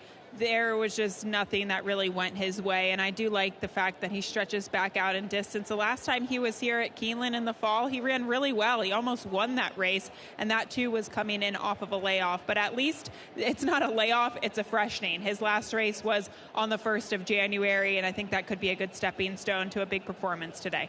Race 3 up in 17 minutes. A reminder, the 13 Bless the Kitten does draw into this race off the also eligible with the scratch of the 9. Race 3 coming up at Keeneland.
The horses are entering the track for Keeneland's third race, the Glenda the Good, and allowance for 4-year-olds and up, 1 1/16 over the firm turf. Temporary rail is down today. Double pick 3 wagering also featured. Scratch the 9 English Challenge, also scratch the 14 Highest Distinction. A reminder, number 13, Bless the Kitten, will run. Post time, 7 minutes.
The winner of the Stone Street Best Turned Out Award for the third race, Jesus Hernandez, the groom for number 2, Vivar. Presented by Thoroughbred Charities of America, which provides grants to nonprofit organizations that work toward improving the lives of thoroughbred racehorses and the people who care for them. Jesus, congratulations.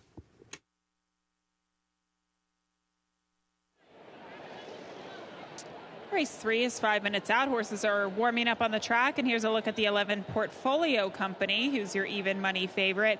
And this horse just looked like a standout when he walked out to the track. He had his neck bowed underneath of him, just has a great healthy coat, looks very fit coming into today off of that Jan 1 layoff, and he simply is the horse to beat on paper and also judging by his looks and his behavior this afternoon. So, you know, it's important to say when bad things about a favorite sometimes, but I really couldn't have anything negative to say about this favorite right now, other than the price at even money. But that said, let's talk about some prices.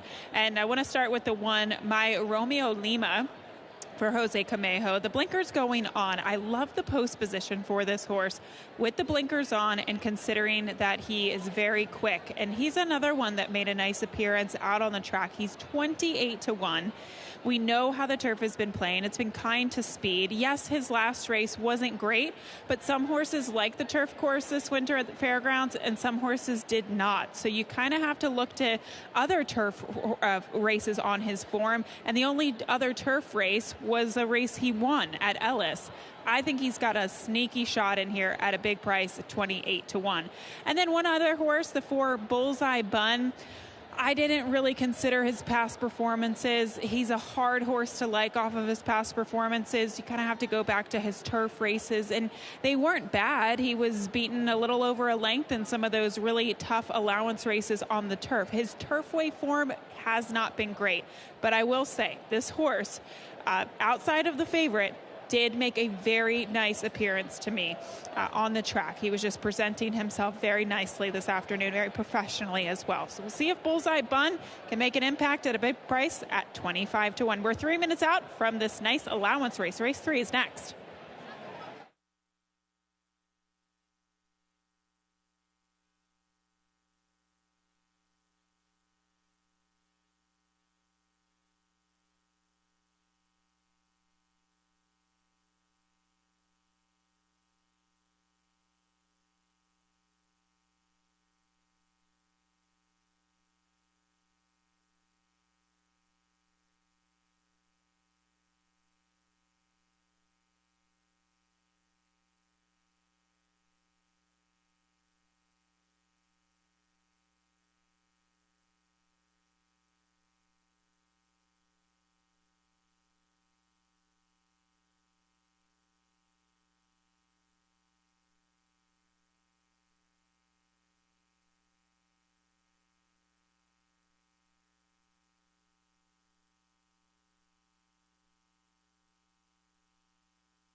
The horses have reached the starting gate for Keeneland's third race, the Glenda the Good.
They are at the post.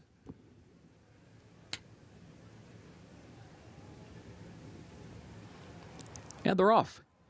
My Romeo Lima comes out for the lead. James Aloysius has early speed as well. These two come to the front of the opening strides. Bullseye Bun is away running in third. Bless the Kitten moves up fast from the center of the course from fourth into third. Now draws alongside the front pair as they head down into the first turn. My Romeo Lima against the rail has the lead. Bless the Kitten moves up to challenge from the outside. James Aloysius backs away into the third position. Easy Time hugs the rail around the turn in fourth. Bullseye Bun is fifth. Mutaka Teef toward the outside in sixth. Portfolio Company, a lane off the rail in seventh. Eyes on Target, 3 wide around the turn in eighth. Punch Hard is in ninth toward the inside. Altazor is in 10th position.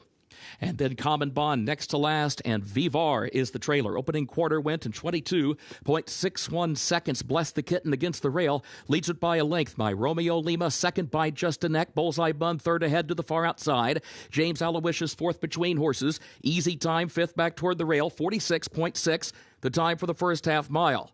And then Portfolio Company between horses, sixth position, 5 lengths off the lead. Eyes on Target is in seventh between horses as they round the far turn. Bless the Kitten leads at 3/4 of a length. My Romeo Lima, second a length and a half. Easy Time looks for running room from third position. James Aloysius fourth. Bullseye Bun is fifth. Portfolio Company is still in behind horses. Bless the Kitten is the leader. Easy Time comes on with James Aloysius. My Romeo Lima still fourth. And then Portfolio Company, who's trying to find an opening toward the inside, but still third. Vivar's coming from the outside. Vivar has clear running to come after Easy Time. James Aloysius between that pair.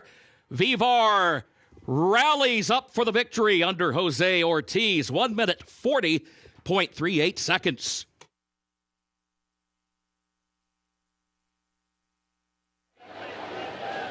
$19-1 upset for Shortleaf Stable, and Robert Medina, the son of Cairo Prince, coming on late to pick up the victory here in race number 3. He's got a lot of work to do at this point in time, but he locks in and gets it done. He did, and if you were backing and looking at the favorite, Portfolio Company had a pretty troubled trip. He just never really found room, whereas Vivar had a perfect, ideal trip, angling out into about the 4 path and letting him come with his closing kick. He upsets at 19-1.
The unofficial results of Keeneland's third race. Number 2, Vivar, was first.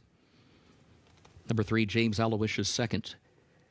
Number 6, Easy Time, third. Number 11, Portfolio Company, fourth. 2, 3, 6, 11, unofficial.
In the winner's circle for Keeneland's third race, the Glen to the Good, the unofficial winner, number 2, Vivar, owned by the Shortleaf Stable Incorporated of John Ed Anthony, trained by Robert Medina, Jose Ortiz, the jockey. Vivar, 4-year-old son of Cairo Prince, out of Debit by Tappet, the winner bred in Kentucky by Shortleaf Stable. 1 minute 40.38 seconds, the time for the mile and a 16th over the firm turf.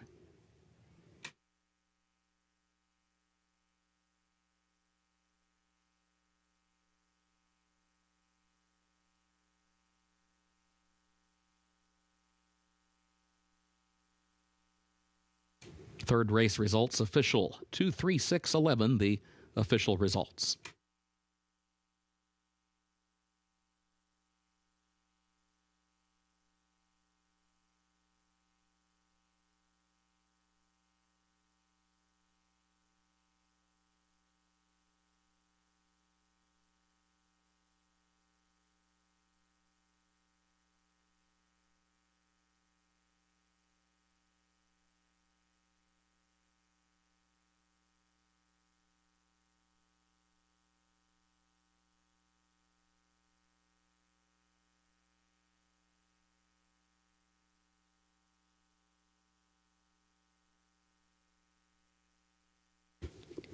In the winner's circle, Leslie Kibler with the Glen to the Good trophy presentation to the connections of Vivar.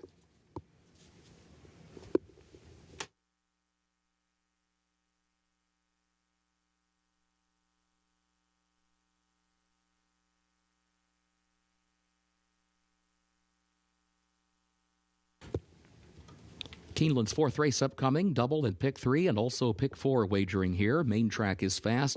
Turf is firm today. In this fourth race, scratch the 9, ready, pursuit. Scratch the 9, ready, pursuit. Race 5, take out the also eligibles, 13 through 16. They did not draw into the race. Race 6, again take out the also eligibles, 13 through 15. Did not draw into the race. Seventh race has no changes at this time.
Race number 4 here today at Keeneland Racecourse, $30,000 condition claiming event for 3 and up, which have not won 3 races or straight 3-year-olds.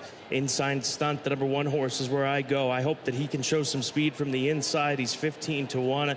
I don't think there's a lot of separation between a lot of these horses. I don't see a standout. I know that the Wesley Ward horse is getting played, the number 7 horse. That is Implementation on the drop down in class, but he's not being overplayed. He's only 2-1. We'll see if that change, obviously subject to it. But I'll go to Inside Stunt. Hope Luan Machado can get him quickly away from that inside post. Yeah, this is an interesting race for sure, Scott. I think you can go many directions. The one Inside Stunt, with his real post position, I think he'll try to be on the lead. With him, my biggest concern was the distance. He has so much speed. Can he sustain that speed today at 6.5 furlongs? And will he get pace pressure? But he is one of many that have a shot in here, and you're getting an awesome price at 15-1. Let's go to the 8 horse, 7-1. Also a great price in here. That is your top selection, 7-1 on this 8 runner. That is Courthouse Cove for George Leonard III, recent winner at Fairgrounds. You had a chance to see him run more than a couple of times down at Fairgrounds this past winter. And he found himself a little bit closer to the pace, which I like. In his last 2 starts, he doesn't necessarily need the lead, but he can stalk just off the pace. His race 2 back was good. And then after that win, they stepped him up to the $50,000 level. But Scott, now they're able to go back down to the $30,000 level. And he just fits at this class level. I know this is a tough race, but it's a tough race where I want to find a price. And he's already won at the $30,000 level. So that's why I go back in that direction. He even ran really well stepping up in class last time out. Implementation, the 7, 5-2. He just clicked up. Now there are 3 horses that sit at 5-2 on the tote board in the win pools. Implementation, he won his last race, but that was 5 months ago during the fall meet. At the end of the fall meet here at Keeneland, he won by 6 lengths that day for Wesley Ward. Shows up for 30 today off the long layoff. I mean, a horse like this, there's not a lot of options to go forward with as far as in these types of claiming ranks in Kentucky. So this seems like an obvious spot for him to be running for 30. I don't think the dropping class off the layoff is any bit of a concern. I think he makes sense against this group. Wesley Ward just, really striking at this meet so far. He points for this meet. We'll see class droppers during the spring and fall meet for Wesley, and that leads to that high percentage. He wins with class droppers, stakes runners, and babies. He really just runs the gamut with his success. And if you like this horse, 5-2 is a good price. Let's go to Dallas Stewart's runner, the number 4 horse with Ray Gutierrez, soon to be in the saddle for West Point Thoroughbreds and others. The Midnight Storm gelding. He was behind the George Leonard runner on the 9th of March in that $50,000 claimer. Kind of runs an even race every time. Could easily pick up a piece. The number 4, 3-1 right now on Magnolia Midnight. I didn't see any excuse for his loss last time out. He does drop down in class, but this is what I was kind of referring to, is that you have 2 horses that come out of the same race, the 4 Magnolia Midnight and the 8 Courthouse Cove, my top selection. Look at the discrepancy in odds, 3-1 versus 6-1, and I would rather go with a higher priced horse that ran a better race. Come on, man, the number 6 horse for Clay Sides, Jonathan Wong. Jonathan Wong springing the big upset yesterday on close to $100 winner in that nice allowance race. This one not going to pay that if he wins for Jonathan Wong. He's currently sitting at 5-2. He has a lot of synthetic tries at Golden Gate. He tries to have a surface switch here today, but this is one of the easiest fields, and I'm not disrespecting the rest of the field today, but this is one of the easiest fields that he has faced to date. He's been going against allowance optional claiming company for the majority of his career or the last several starts, so I think the drop in class is significant. Race number 4, 13 minutes to the post here at Keeneland.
Horses are entering the track for Keeneland's fourth race. Claiming race, 3-year-olds and up, a $30,000 claiming price, 6.5 furlongs over the fast main track. Scratch the 9. Ready Pursuit. Number 9 is scratched.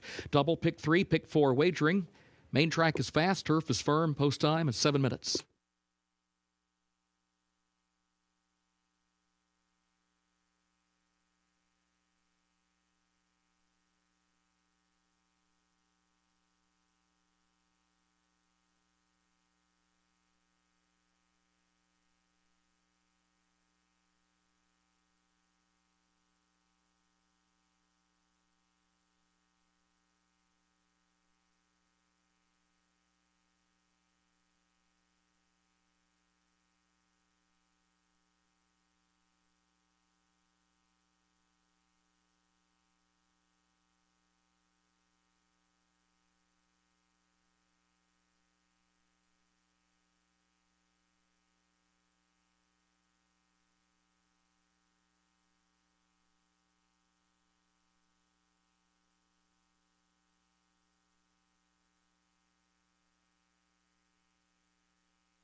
Competitive group coming up next, and here's the 2 Go Yoshka. A little bit of a price on the board at 8-1 for Mac Robertson.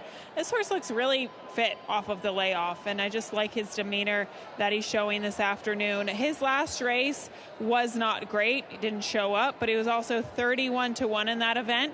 I loved his race in the fall here at Keeneland when he almost won at odds of 35-1. He is a horse that might lack consistency. Sometimes he shows up, sometimes he doesn't. But when he shows up in a big way and at a big price. Maybe today is that day at 8-1. Take a look at some other horses, including the number 6. Come on, man. For trainer Jonathan Wong, so far so good for the barn, looking to continue that momentum from the $100 winner yesterday. And this horse is very relaxed. Looking at his past performances, he's gone everywhere from 5.5 furlongs to 1.25 miles. It's hard to know what this horse is best at, but I think this middle distance of 6.5 furlongs is going to be perfect for him. Sometimes some of his better races have been at 1 mile, and the 5.5 furlongs sometimes just has seemed too short. He looks sharp, looks ready to go. I like what I'm seeing from the 6, Come On Man. And then the 7, Implementation. Just wanted to mention this horse really quickly. He looks very fit off the layoff. He looks like a horse that doesn't take much to get fit. He's not a horse that looks like he holds on to a lot of condition, kind of a slight-looking horse. But he was acting up a little bit. Now, I don't know if that's typical of this horse, but he was kind of breaking the post parade, looked a little nervous in the post parade as well as the horse path. So maybe something just to keep in the back of your mind and pay attention to. You just don't want those horses, especially off of significant layoffs, to waste that energy before they even enter the starting gate. And I think it's worth considering, especially at the price of 5-2. Good group of horses coming up next. We're 4 minutes out from race 4. Good luck.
Your attention, please. A late scratch in Keeneland's fourth race, scratch number 3, Pico Doro. Late scratch, scratch number 3, Pico Doro, scratched by the stewards on the advice of the veterinarian.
Horses have reached the starting gate and are moving into line for race 4.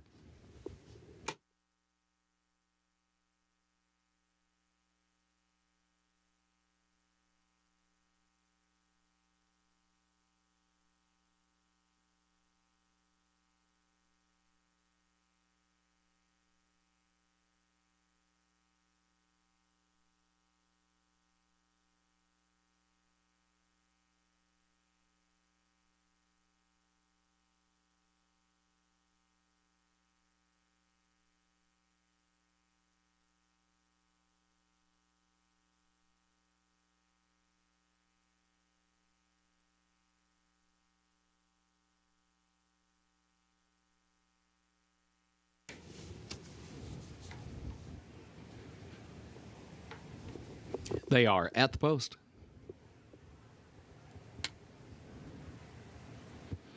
And they're off. There goes Wellman out running for the early lead. Courthouse Cove is right there alongside, and Magnolia Midnight close up down toward the inside. From third to second now to take the lead by just a head. Magnolia Midnight up the rail leads it by a half length. Wellman goes in second. Inside Stunt against the rail is third, a length and a half off the lead. Courthouse Cove is now fourth out in the center of the track. And then comes Go Yoshka, who races along between horses in fifth. Implementation is sixth. Going to have to go toward the outside, onto the far turn, just over 4 lengths off the lead. And come on, man, seventh behind that one. 23.18 seconds, the time for the opening quarter. Magnolia Midnight against the rail leads at a length. Courthouse Cove comes back up on the outside into second by 3/4 of a length. Inside Stunt is third. Implementation is fourth toward the outside and still 5 lengths off the lead. Come on, man, is 7 from the front, moving by the quarter pole. Magnolia Midnight, chased by Courthouse Cove. They're on even terms off the turn, a gap of 4 more lengths. Implementation tries to pick them up, still third, gap of 3 more back of that one to Come On Man. Implementation still 2.5, now 2 lengths away. Courthouse Cove has poked ahead in front. Magnolia Midnight second. Implementation running out of time, but is coming from the outside. Here comes the wire. Implementation rallies up to win it for Walter Rodriguez by a head on the line.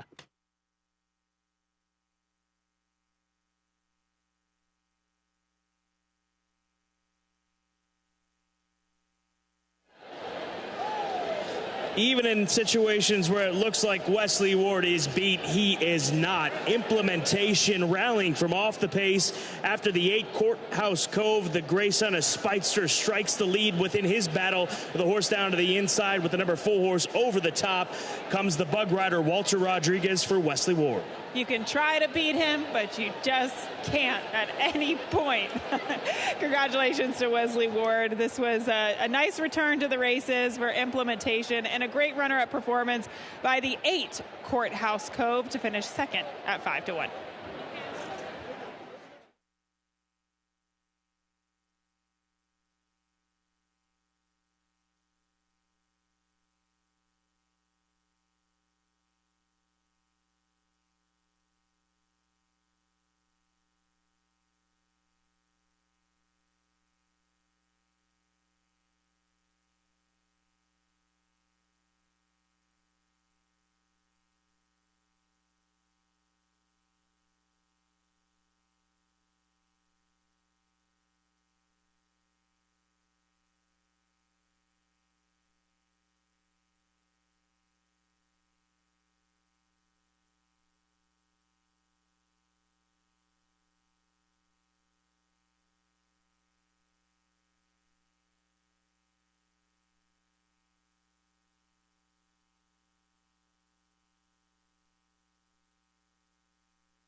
The unofficial results of Keeneland's fourth race: 7, Implementation first, 8, Courthouse Cove second,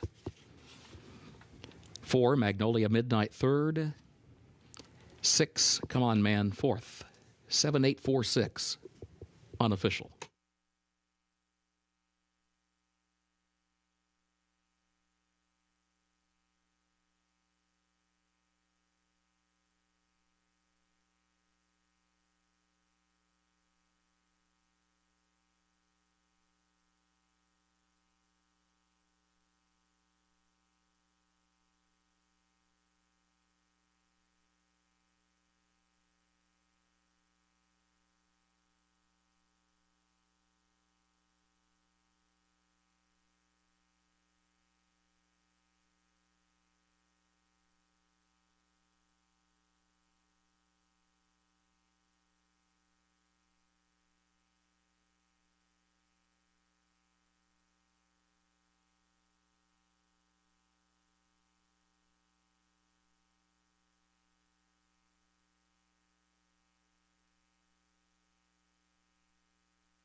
In the winner's circle for Keeneland's fourth race, the unofficial winner, number 7, Implementation, owned and bred in Kentucky by Abdullah Almada, trained by Wesley Ward, the jockey Walter Rodriguez.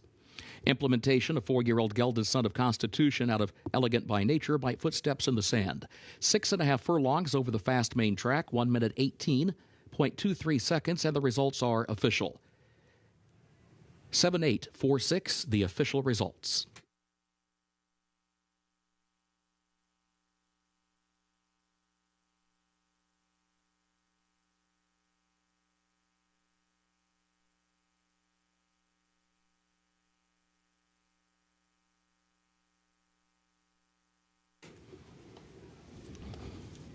Keeneland's fifth race upcoming, double and pick 3 wagering. Also the start of the Keeneland Turf Pick 3, made up of races 5, 8, and 10. Turf is listed firm today. The main track is fast. Temporary rail is down for the turf racing. Race 5, take out the also eligibles. 13 through 16 did not draw into the race. Looking ahead to the 6th event, again, take out the also eligibles. 13 through 15 did not draw into the race. 7th race has no changes. Checking the 8th race, scratch the 5, Amy C. Also scratch 14, Sarah Harper, and 15, Fast Giselle. That's the 8th race. Scratch the 5, Amy C. Also scratch the 14, Sarah Harper, and the 15, Fast Giselle. A reminder, number 13, Mamba Wamba, will run. 13, Mamba Wamba, will run. Moving on, checking the 9th race, the Stone Street Lexington, scratch the 4, Transect. That's in the 9th race, scratch the 4, Transect. Disregard the note about an equipment change. Arabian Lion, the 11, wore blinkers in his last start and wears them again today. That is not a change. 10th race, the Grade 1 Jenny Wiley, scratch the 4, Speak of the Devil. Scratch the 7, Henrietta Topham, and scratch the 8, Freedom Speaks. That's the 10th race. Scratch the 4, Speak of the Devil. Scratch the 7, Henrietta Topham, and scratch the 8, Freedom Speaks. No changes in race 11.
Moving quickly through this Saturday card, we're up to race number 5. This race will begin the $3 Keeneland Turf Pick 3 races 5, 8, and 10. The sequence for the $3 Keeneland Turf Pick 3 starts here, concludes with the Grade 1 Jenny Wiley.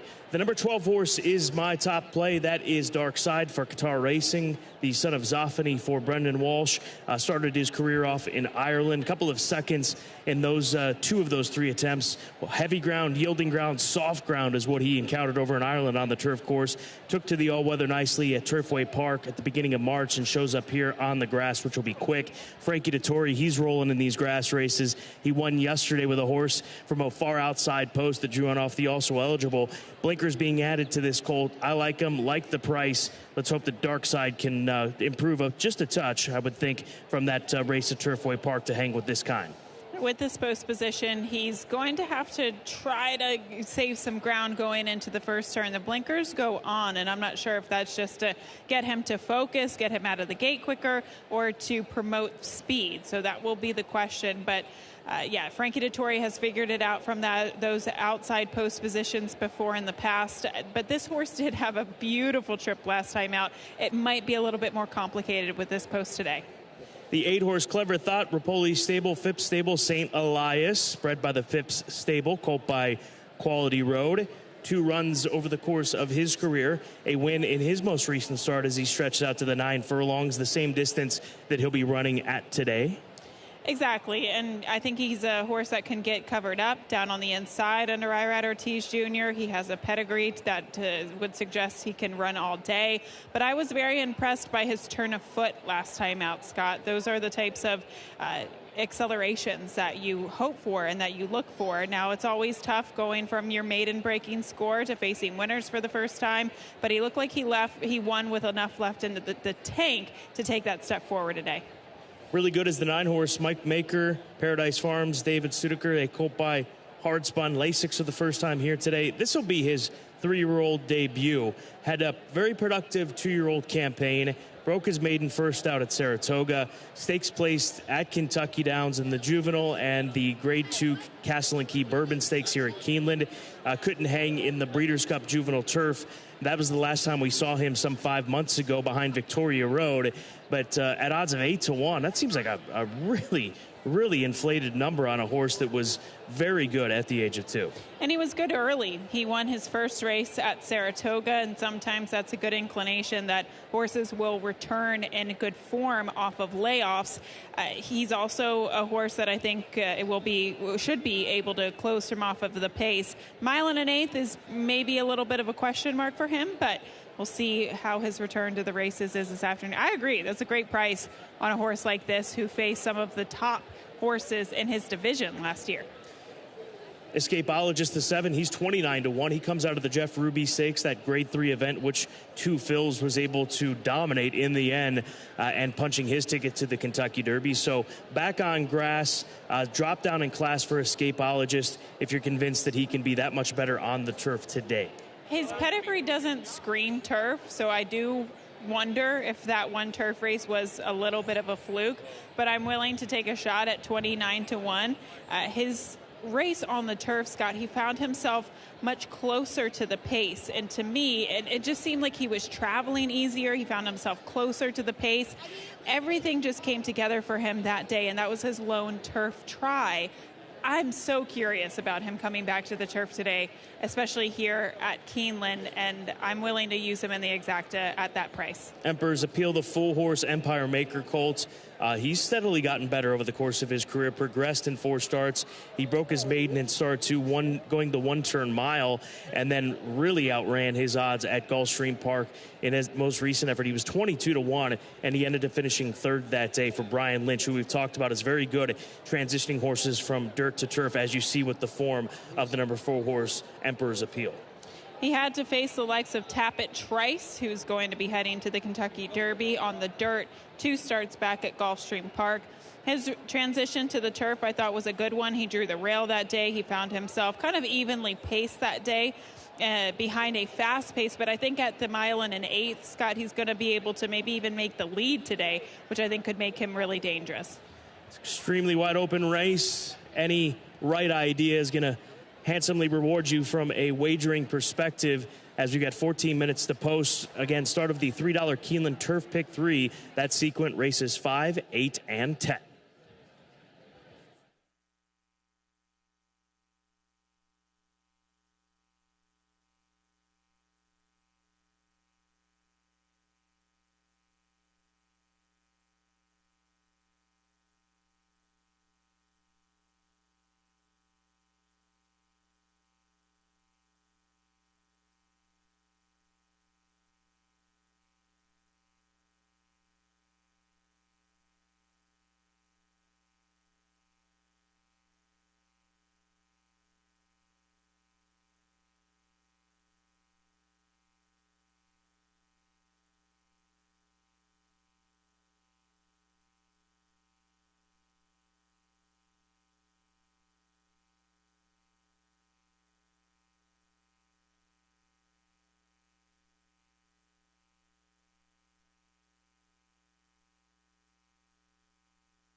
The horses are entering the track for Keeneland's 5th race, the Wild Gams, allowance for 3-year-olds at 1 1/8 over the firm turf. Take out the also eligibles 13 through 16 did not draw into the race. Double and pick 3 wagering, also start of the Keeneland Turf Pick 3, made up of races 5, 8, and 10. Post time in 7 minutes. Main track is fast, turf firm.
The winner of the Stone Street Best Turned Out Award for the 5th race, Jessica Cano. The groom for number 10, First Strike. Presented by the Racetrack Chaplaincy of America, which ministers to the needs of everyone involved in the horse racing industry. Jessica, congratulations.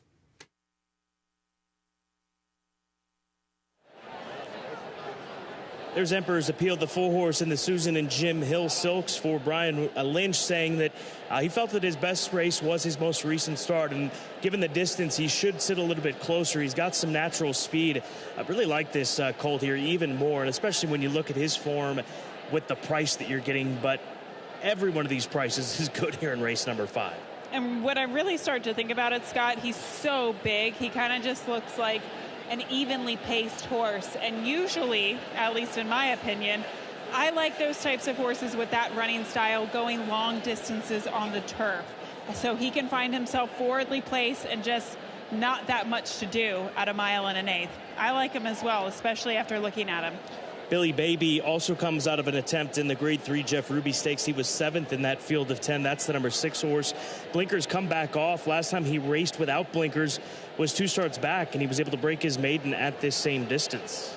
I don't know how tough that race was when he broke his maiden, but he did it pretty easily. And I just thought, when you look at him, Scott, he certainly looks more like a turf horse than a dirt horse. He's warming up on the track really nicely. I think he's live at 4-1. And dark side, the 12, Frankie Dettori, Qatar Racing visiting the winner's circle with Caravel last weekend on opening weekend, and hoping to do so with this gray son of Zoffany.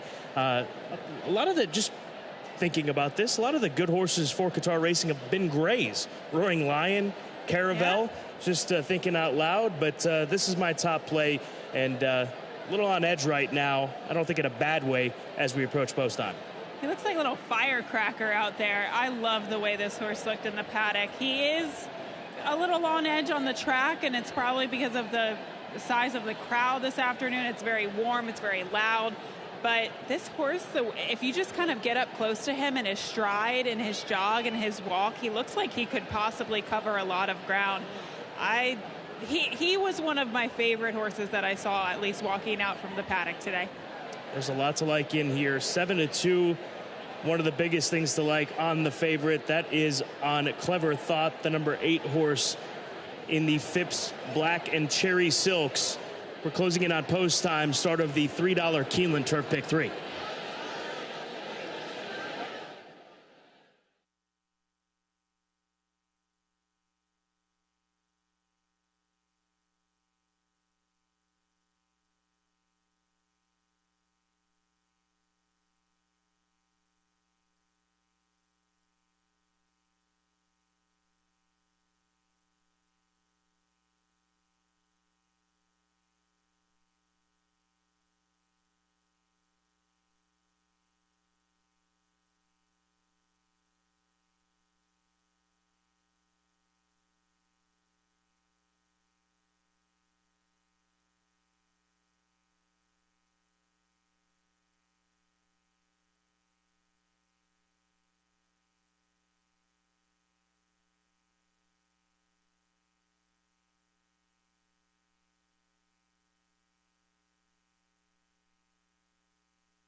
The horses have reached the starting gate for Keeneland's 5th race, the Wild Gams, start of the Keeneland Turf Pick 3.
They are at the post.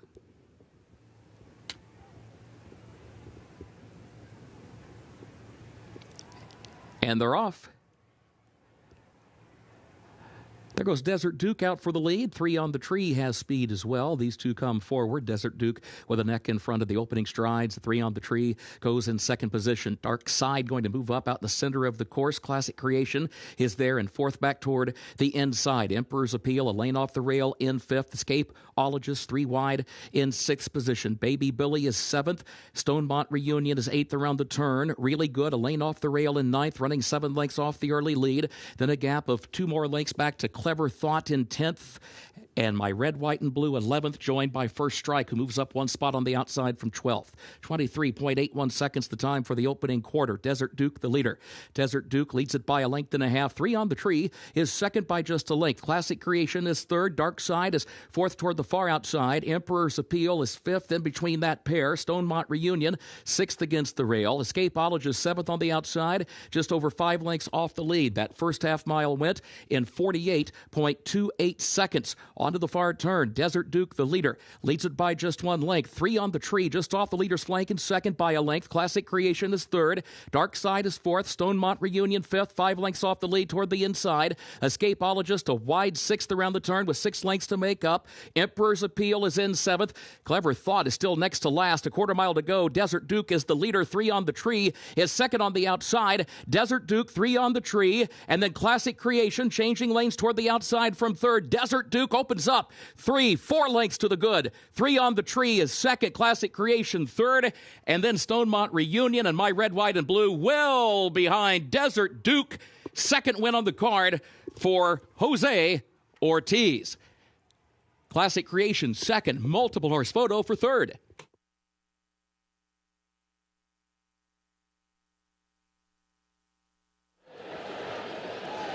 Pays to have speed on this turf course right now at Keeneland Racecourse, and Desert Duke does. And he took full advantage of that early speed. Jose Ortiz with the double, this time doing it with Chris Hartman, who continues to have an incredible 2023. This horse went gate to wire last time out on the turf at Fairgrounds, but he showed a little bit more early speed today. At least it was faster fractions on this turf course this afternoon, and he proved his worth. Once again, taking the field gate to wire, but at this time, 9-1. That's 2 on the card for Jose Ortiz.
The unofficial results of Keeneland's fifth race. Number 5, Desert Duke was first. Number 3, Classic Creation second. Number 2, Stonemont Reunion third. And number 6, Baby Billy fourth. 5-3-2-6 unofficial.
Results of Keeneland's fifth race official. 5-3-2-6, the official results.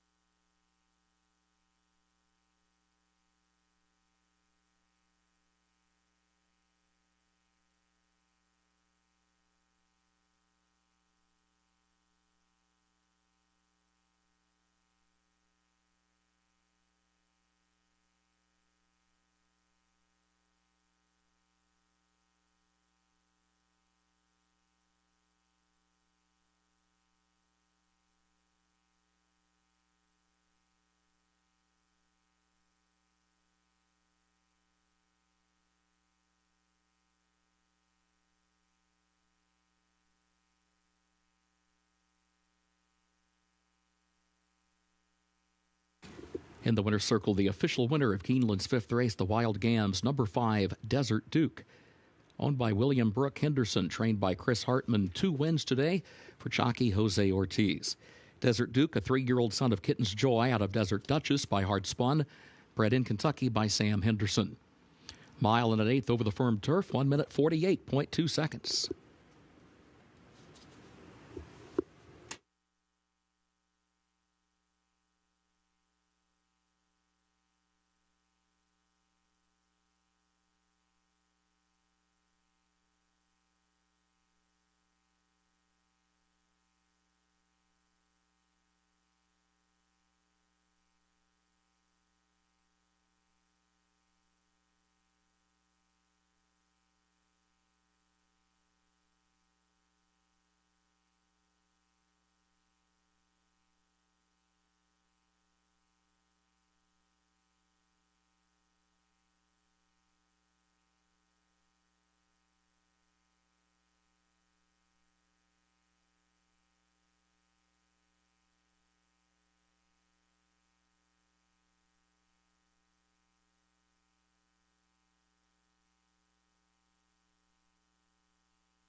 In the winner's circle, the Wild Gams trophy presentation. Carrie Colwell presents to the connections of Desert Duke.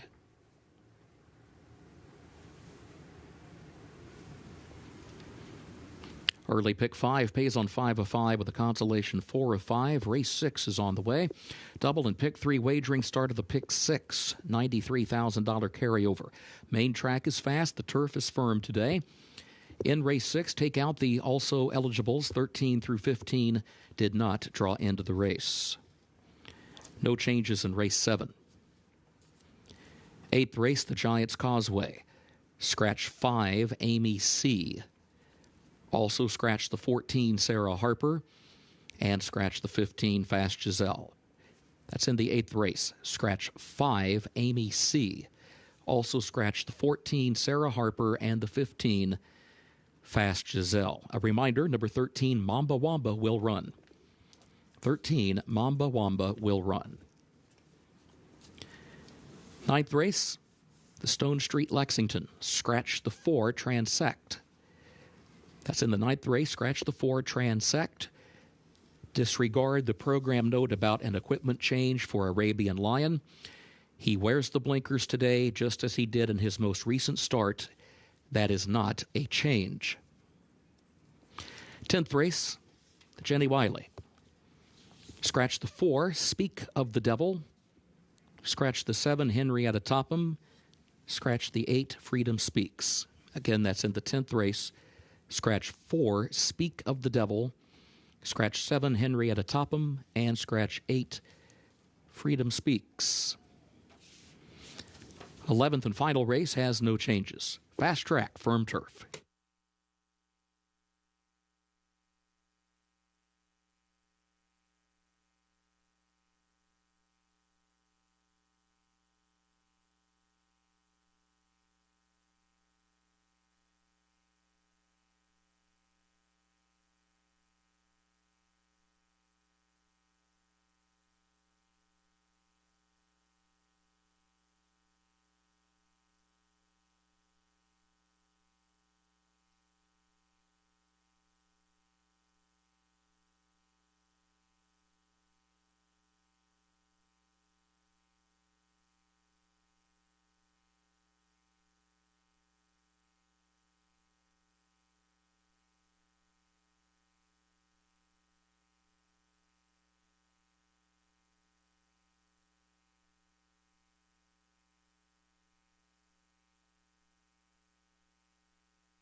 Race 6 starts today's pick 6, $93,000 plus carryover from yesterday. So expected to see quite a significant jump from that with the quality of card and it being a Saturday here today at Keeneland Racecourse. So we'll keep track of that pick 6 pool, 14 minutes to get those plays in. We'll begin with a maiden special weight event restricted to straight 3-year-old fillies. And I go to the number 10 horse, who is 5-2 right now as the favorite, as the top play, Zetlos for Stone Street Stables and Peter Lydell, a Keeneland filly who gets the opportunity to cut back in distance and come off the layoff. She ran against some very good horses, especially Key of Life, who we'll see competing later on this weekend here at Keeneland Racecourse. So got to respect the competition coming into this race with some very fast workouts at Fairgrounds for Steve Asmussen. Her races last year as a 2-year-old, well, her race, I should say, because the other one, she unseated the rider coming out of the starting gate. Her last race back in the fall at Churchill Downs was very good, Scott, and she lost to Batacuda that day.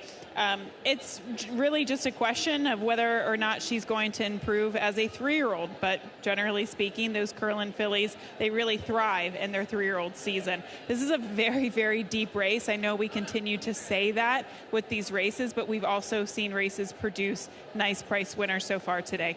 Nicky MP, the 2-horse, Jose Ortiz, looking for the hat trick today. Just picked up his second win and that turf event in race number 5. He'll ride this Into Mischief filly, who debuted at Gulfstream Park back in mid-February. I picked this horse on top. I still don't really know what to make of her. She's by Into Mischief out of Medaglia d'Or mare. She's very, very well bred. It's her second career start. She didn't get out of the gate very well first time out, Scott, so who knows? She might be able to show a little bit more speed this afternoon, but she wasn't bet at all in her first start. I guess that's a little bit concerning. She was 24-1 that day. I just didn't have a really strong feeling for any horse in this race. I think it's not going to take that much in order for these fillies to maybe take a step forward and find themselves in a winner's circle, and I thought that might be the case for Nicky MP. The 9 is a first-time starter for Juddmonte Farms. This is a full sister to Tacitus, the now stallion, an earner of over $3.7 million. A wonderful family here, a daughter of Tappet from that stakes winner, Close Hatches, who did such brilliant work for Juddmonte during her racing career, and she has just seamlessly transitioned into a wonderful broodmare. You've got to respect her on the debut for Bill Mott, debuting at the age of 3 in this sprint race. The full sister to Tacitus, the number 9 horse, currently sitting as the second choice, 3-1. It looks like they've taken their time with her, and as you said, a full sister to Grade 2 winner and Tacitus, multiple Grade 2 winner, I should say. She's out of that first dam, Close Hatches, who was a 5-time Grade 1 winner. Man, was she a race mare, and she has gone on to be quite a producer. We'll see what happens with this debuter, Bill Mott. I mean, he's had such a sensational year just in general with anything that he runs. The 1-horse Hurry Up Hannah for Run for the Hills stable and trainer Doug Cowens is a daughter of Jack Milton. Now, Doug Cowens had a winner earlier this meet last week here at Keeneland Racecourse, and he's done very well with first-time starters. Doug Cowens, 28% with first-time starters. This filly's been working at Turfway Park on the synthetic. She's coming in with some quick workouts. Don't ignore this filly. I think this she'll be live in here, especially out of this barn. The trainer's been winning at 21% out of a small sample size, and he has done well with what he has sent here thus far. I'm just looking at her in the paddock right now, and man, she just looks like a sprinter. She has a lot of power behind the saddle, and she is dappled from head to toe. You might be onto something, Scott. And let's go to the 12-horse Watch This Birdie for Michael House, Ignacio Correas IV. The odd thing to me is that she's not down at Oaklawn Park because she's an Arkansas bred, and Arkansas breds run for a heck of a lot of money, and obviously she's running for a heck of a lot of money today. This is a $100,000 maiden special weight, but this has to be viewed as a sign of confidence from Ignacio Correas IV to have an Arkansas bred up here in Kentucky competing in race number 6. I think he's also happy to just run outside of his barn, Scott. This filly, she's been training here at Keeneland, so why ship her several hours to Arkansas? I know she is an Arkansas bred and there's benefit to that, but there's also benefit to just racing out of your barn at a place like Keeneland, where we know Nacho points to and does very well throughout the course of the spring and fall meet. So the 12 Rochester birdie, she's got to go from the outside. That's just my biggest concern with her. She kind of shows speed and fades, and if she really has to be hustled out of the gate to make the lead today, could pose as a little bit of a problem. Favorite just clicked down to 8-5. The 9 now 7-2. Those two going back and forth with 9 minutes to post. Reminder, this race does start today's pick six, and we'll update that pick six pool once they come front side. Well, there it is, over $200,000, $93,000 carrying from yesterday. We easily could be looking at close to $1 million pool come post time here at Keeneland Racecourse. Good luck.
The horses are entering the track for Keeneland's sixth race. The Hot Dixie Chick, a maiden special weight for 3-year-old fillies, 6 furlongs over the fast main track. Take out the also eligibles 13 through 15 did not draw into the race. Double and pick 3 wagering started the pick 6 with that $93,000 carryover.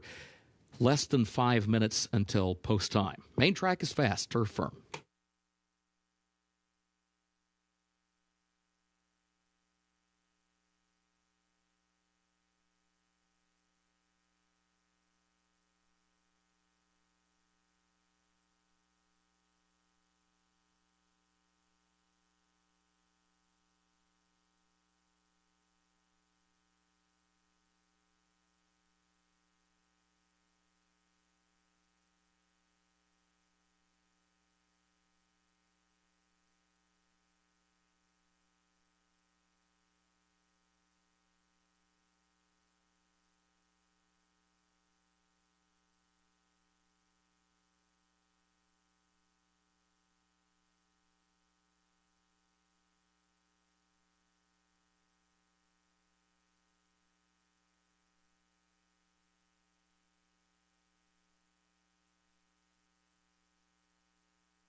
The winner of the Stone Street Best Turned Out Award for the 6th race, Victor Chacon.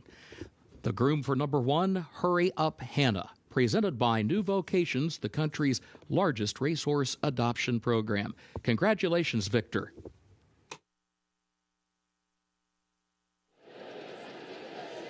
We're looking at the 5-horse Nurse Kringle dances for That's Amore stable, Ian Wilkes. Good-looking filly. Chestnut Daughter of Klimt gets Lasix for the first time. Keep in mind, she was the beaten favorite in her last 2 starts at Churchill Downs. She's a big price now at double digits of 11-1, in line with her debut price at Saratoga. But just thought that she looked good out on the race course. So if you backed her over in Louisville, might be worth a shot here today based on the way that she looks and stacks up from a physical standpoint to the rest of these horses here this afternoon. Bold Ice, the number 6 horse for Calumet Farm. She was a little reluctant to go with the pony. It looks like they abandoned that plan, did she and Ray Gutierrez, but she's settled in now that she's not with the pony in that post parade. So this is a daughter of Keen Ice. The mare Ophir, the Midnight Lute mare, the mother of this filly, has produced a winner from 1 starter, so we'll see how she fares here today. But just wanted to get an eye on her, as it looks like she's doing better off away from the pony in the warm-up on that far turn. And then let's go to the 2-horse Nikki MP for Brendan Walsh. Part of the Clocker report this morning on Today at Keeneland. She is 6-1 on the board right now. Jose Ortiz looking for 3 wins today in the matter of 6 races. One of our Clocker picks this morning on Today at Keeneland. Pick 6 pool. It starts here in race number 6 at Keeneland. Good luck.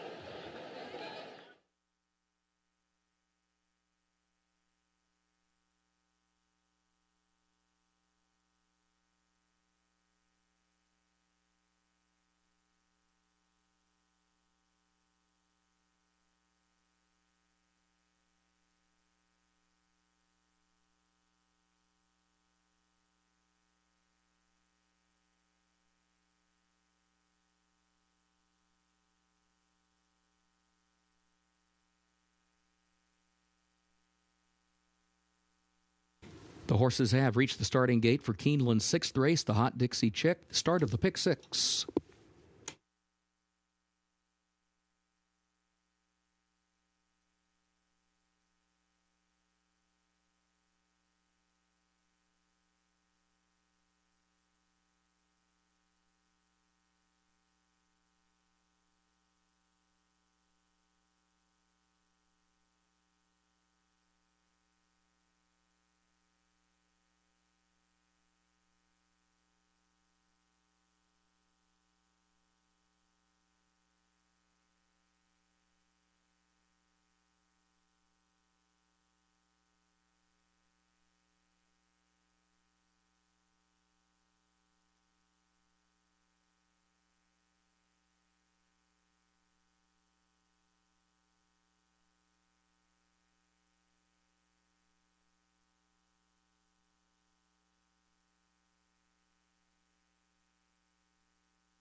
They are at the post.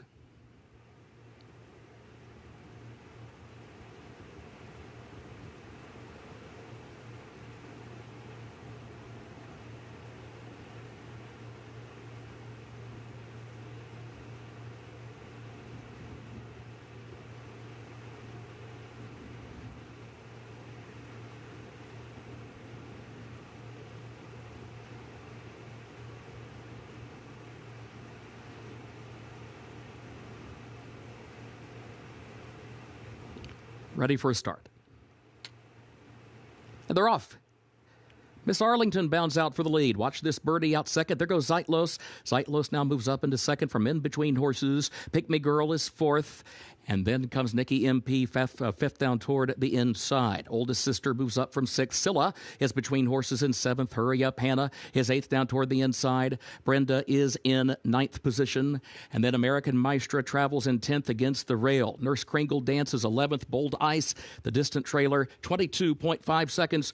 The time for the opening quarter. Miss Arlington against the rail, leading Zeitlos by just a half length around the far turn. Another length to Nikki MP in third. Now Scylla is starting to rally back up toward the outside, but she's wide around the turn. Goes to fourth, nearly 5 lengths from the lead, though. Watch this birdie is in between horses in fifth. A quarter mile to go. Zeitlos challenging Miss Arlington for the lead. Scylla seeks to join them, still 3 lengths away from third. Zeitlos pokes ahead in front. Scylla trying to find more to her outside. Miss Arlington drops back toward the inside. Zeitlos, Scylla right alongside, 16th to go. Scylla ahead, a neck, a half length to the good. Scylla, Javier Castellano to win it.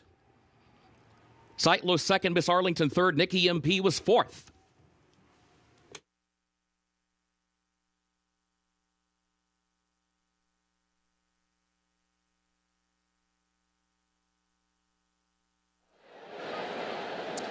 Boy, she was worth the wait. Scylla for Juddmont Farms. Trainer Bill Mott, the full sister to the $3.7 million earner. Tacit is putting on a show today. Patiently ridden from off the pace, and she kicked clear of the favorite Zeitlos easily in the latter stages of this race. With a grade 1 pedigree like that, you expect a lot. And this was a wonderful performance from this debuting filly. For Hall of Famer Bill Mott, excited to see what the future holds for this special filly. 9-10-8 across the finish line.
The unofficial results of Keeneland's 6th race.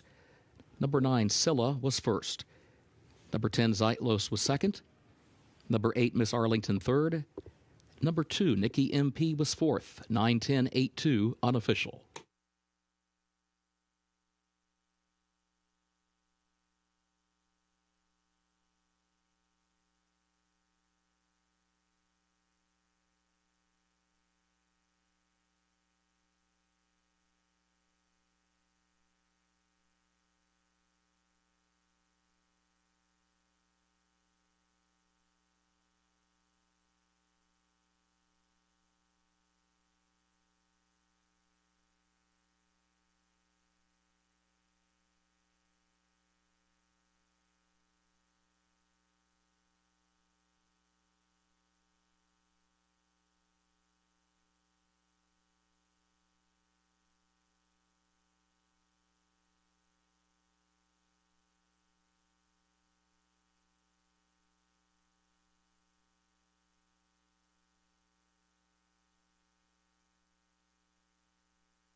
In the winner's circle for Keeneland's 6th race, the unofficial winner of the Hot Dixie Chick 9 Scylla, owned and bred in Kentucky by Juddmont Farms of Fahad bin Khalid. Belmont, the trainer. Javier Castellano, the jockey. Scylla, 3-year-old filly by Tappet, out of close hatches by First Defense. 6 furlongs, 1 minute 10.32 seconds over the fast main track.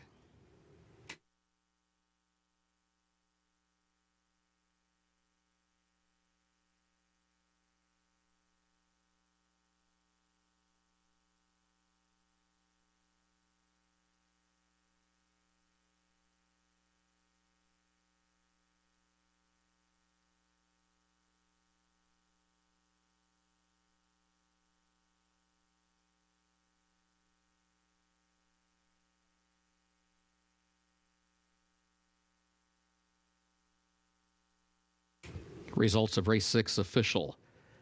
9-10, 8-2, the official results.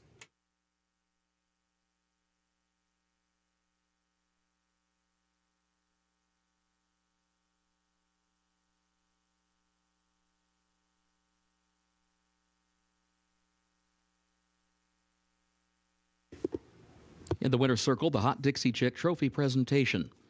Anna Ford presents to the connections of Scylla.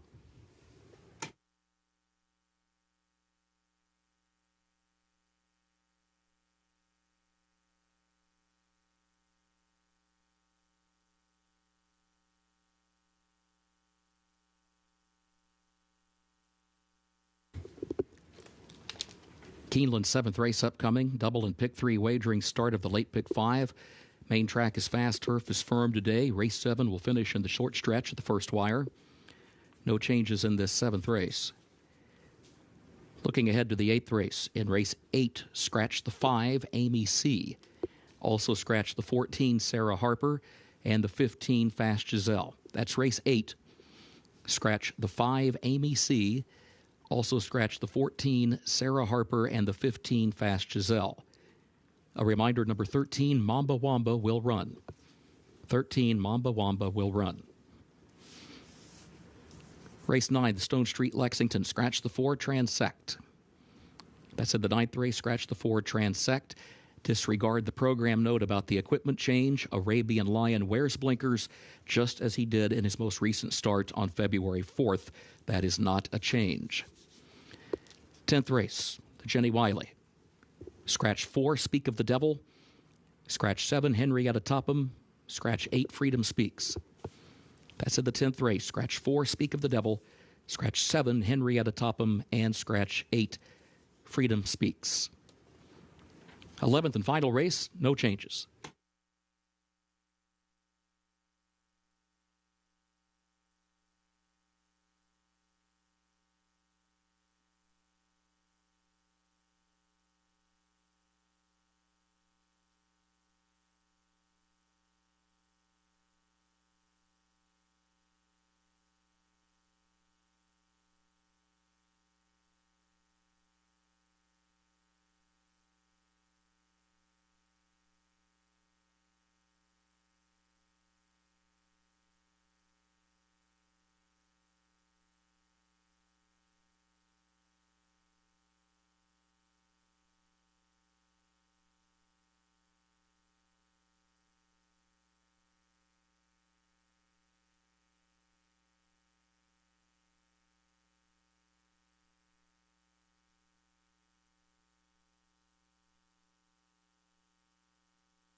We're past the halfway point on this Saturday card at Keeneland Racecourse. Start of the late pick 5 begins with race number 7. Principe d'Oro getting plenty of attention. 6-1 on the morning line. Not the case in the current odds. He's closer to even money. 8-5 on the board right now for the son of Medaglia d'Oro. Comes out of a quickly run race at a 1-turn mile at Gulfstream Park. Gabby, 2 turns I think will really, on dirt this time, will be a big positive for this well-bred son of Medaglia d'Oro.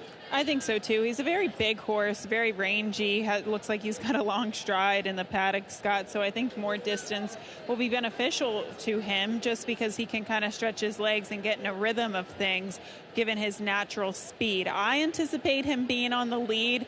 Irad Ortiz put him in that spot. Say, catch me if you can. Barber Road, the 1, he's 7-2. Had a good 3-year-old season, made nearly $600,000, finishing the likes of runner-up in the Grade 3 Southwest, Marty Jones, 3rd in the Rebel Stakes, 2nd in the Grade 1 Arkansas Derby. Never won a race last year. In fact, it's been a while since he's won, and he comes up to Keeneland, a place that he has won before. So perhaps that will be the move that is successful for Barber Road and John Ortiz. His last win was against Starter Allowance Company. Hard to believe for this horse, considering where he was as a 3-year-old, Scott, but I respect that. They took a shot with him. They made a lot of money last year. They got multiple graded stakes placing, even Grade 1 placing in the Grade 1 Arkansas Derby. But it is time for him to maybe break that, not break the maiden, but get through this A other than condition. He almost did it last time out. I think honestly, from the beginning, from the get-go, I've always thought this is a horse better when he's forwardly placed, and I hope that's the strategy today. Teppo is the 7 horse for Brendan Walsh. They've gelded him since his last race. Would give the sire Tappet back-to-back wins on the Keeneland card. And here's a horse that shouldn't be too far off the early pace if it, in fact, is set by the 4 Principe d'Oro.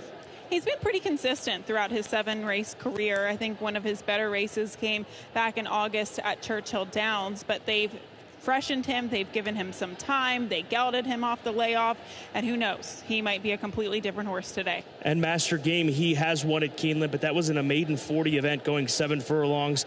Had a nice season at Fairgrounds for Grant Forrester. They claimed him for 30, did Grant Forrester, off of Breeze Easy and Mark Cassie near the beginning of the Fairgrounds meet, and had 2 strong runs from him. That this is a big jump up in class. But he'll have Saez in the saddle, who, as we've seen today and we see every day, he never gives up on a horse in a race. He doesn't, and I think this is an appropriate spot for this horse. He's run well against Starter 50 Company. This is an A other than. Why not? He's running figures that are fast enough, put him on par with many of the competitors in this field, Scott. He's only tried a 1 1/16 one time in his career, and it was his fastest figure. I think that's been the difference maker for Grant Forrester off the claim, was he gave this horse added distance, and he's proved that he likes that. And I also think his natural speed at this distance will help him, considering that short stretch at a 1 1/16. This may end up being one of the biggest money-making opportunities so far of the meet, and maybe the entire meet, given that we're 11 minutes to post before the start of this late pick 5. The pool is already over $500,000. It just clicked up another $11,000. That is the money that is up for grabs as it stands right now. Take your run at a piece of it. It's just a 50-cent minimum wager in this late pick 5. We've got stakes action to come as well, so a lot to look forward to as we close in on post time. Less than 11 minutes to post, just waiting for the riders up call here in the paddock at Keeneland.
The horses are entering the track for Keeneland's 7th race, the Dreaming of Julia, an allowance for 4-year-olds and up.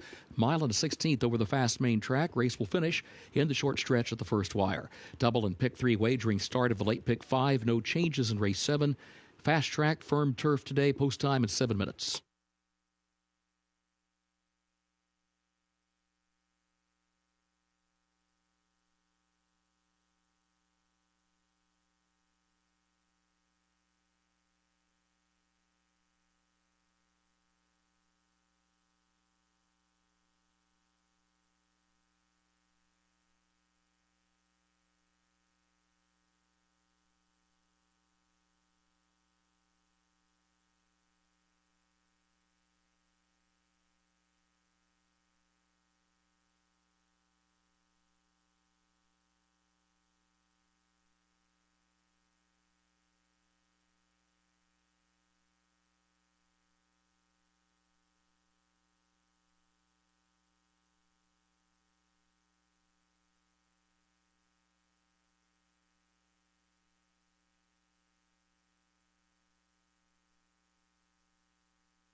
The winner of the Stone Street Best Turned Out Award for the 7th race, Edwin Vallejon, the groom for number 4, Principe d'Oro, presented by Bluegrass Farm Charities, an organization devoted to providing health and human services to people working in all aspects of the thoroughbred racing industry in central Kentucky. Congratulations, Edwin.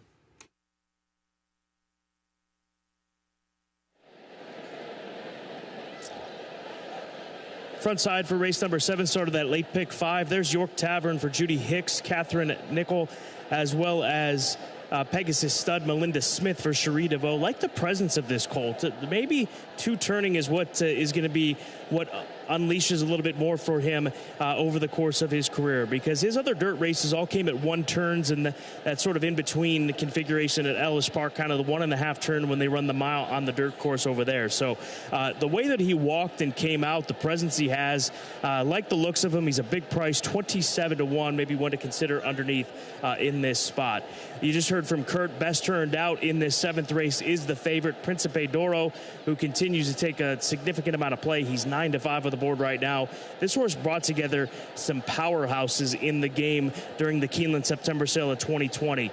Juddmonte Racing, Winchell Thoroughbreds, and Bridlewood Farm came together to acquire this colt by Medaglia d'Oro for $650,000, bred by Bobby Flay out of his first dam, Dame Dorothy, that daughter of Bernardini that meant so much and continues to mean so much to Bobby Flay. These are some serious connections involved on Principe d'Oro. 9-5. Let's see how he does. 2 turning today with Irad in the saddle for the first time and running to the first wire finish. The starting gate is getting into place. $637,000 is in the late pick 5 pool. Good luck. Less than 4 minutes to post.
The horses have reached the starting gate for Keeneland's 7th race, the Dreaming of Julia, start of the late pick 5.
First wire, they are at the post. And they're off. Master Game ducked out at the start, but now straightens course and comes forward. Principe d'Oro flashing some early speed with York Tavern right there to the inside, and Husband Material also up close as they head down into the first turn. Principe d'Oro moves by and has the lead into the turn. Leads it now by just 1 length. And there goes Husband Material from between horses in second by a neck. York Tavern, third to the inside. Master Game toward the far outside is in fourth around the first turn. 3 lanes off the rail, 2 lengths from the lead. And then Barber Road, who is fifth down toward the inside, 3 lengths from the front. Graphic Detail is now shuffled back in sixth in between horses headed up the back stretch. Tepeyu to the far outside in seventh. Break of 5 more lengths. Crump, eighth and last. 23.72 seconds the time for the opening quarter. Principe d'Oro is the leader by just a half length. Master Game, Husband Material between those two, along with Barber Road. Now, Barber Road has moved off the rail and starts to draw alongside the leader after an opening half mile in 47.81 seconds. Principe d'Oro is the leader, though, 3/4 of a length. Barber Road is second. Master Game joins him from the outside. The top 3 separated by a half length. York Tavern fourth. Graphic Detail is in fifth as they round the far turn. Principe d'Oro, Barber Road right alongside. They go at it stride for stride. Another length and a half back to Master Game third as they move to the top of the short stretch. Graphic Detail is fourth, looks down toward the inside, 4 lengths from the lead. Principe d'Oro, Barber Road still there to the outside. They continue their battle for the lead. Master Game third, Graphic Detail in behind horses down toward the inside and fourth. Barber Road right alongside of Principe d'Oro. Barber Road, Principe d'Oro, Graphic Detail in third. Barber Road pokes ahead in front at the wire. Barber Road gets it by a head for Ray Gutierrez over Principe d'Oro in second.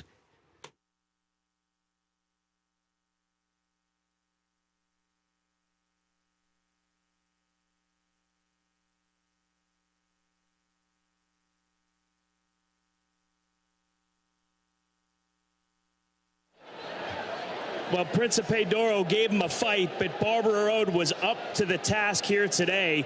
Racing to that first wire, the son of Race Day picks up his 3rd career victory and the first in some time. And Barber Road, he started to pick them away. Ray Gutierrez started to make that move a little bit on the early side, which proved to be the winning move, so he could catch the 4 Principe d'Oro just in the nick of time. And it's a battle between the 2 favorites to the finish line. Barber Road getting the better.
The unofficial results of Keeneland's 7th race. Number 1, Barber Road, was first. Number 4, Principe d'Oro, second. The 2, Graphic Detail, third. 6, Crump, was fourth. 1426, unofficial.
In the winner's circle for Keeneland's 7th race, the Dreaming of Julia, the unofficial winner, number 1, Barber Road, owned by WSS Racing LLC of William Simon, trained by John Ortiz, Ray Gutierrez, the winning jockey. Barber Road, a 4-year-old son of Race Day out of Encounter by Southern Image. The winner bred in Kentucky by Susan Forrester and Judy Curry. Barber Road, a Keeneland November weanling, gets a mile and a 16th, 1 minute 45.02 seconds. Results are now official. 1426, the official results.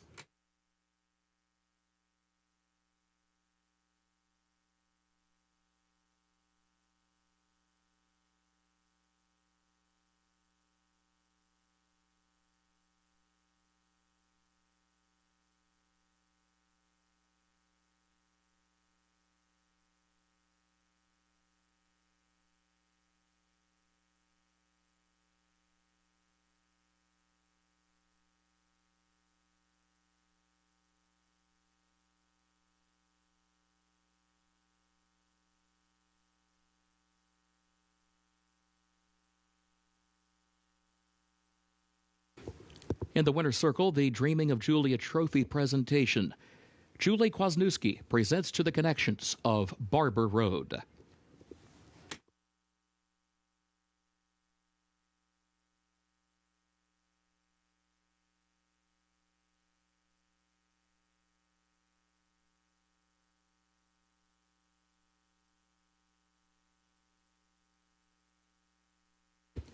Keeneland's 8th race upcoming. Double and pick 3 wagering and also start of the late pick 4.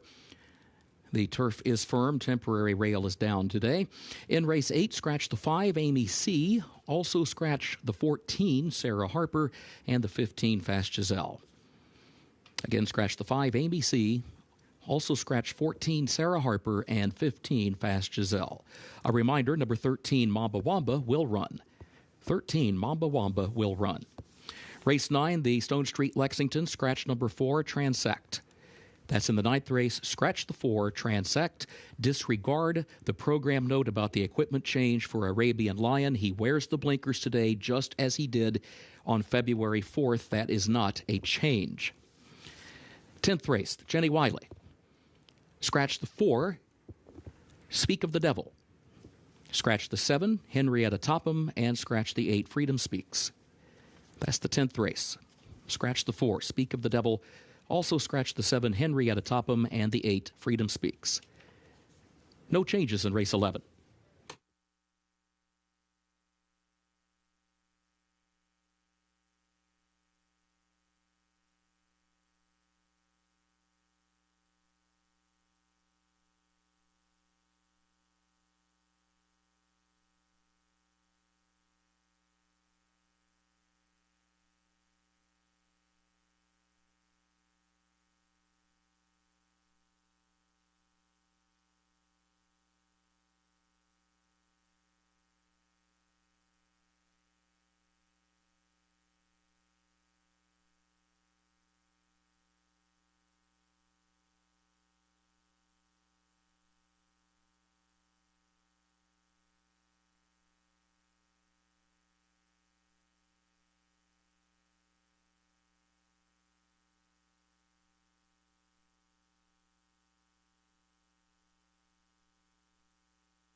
Race number 8, our first stakes race of the afternoon. It's the Giants Causeway for the fillies.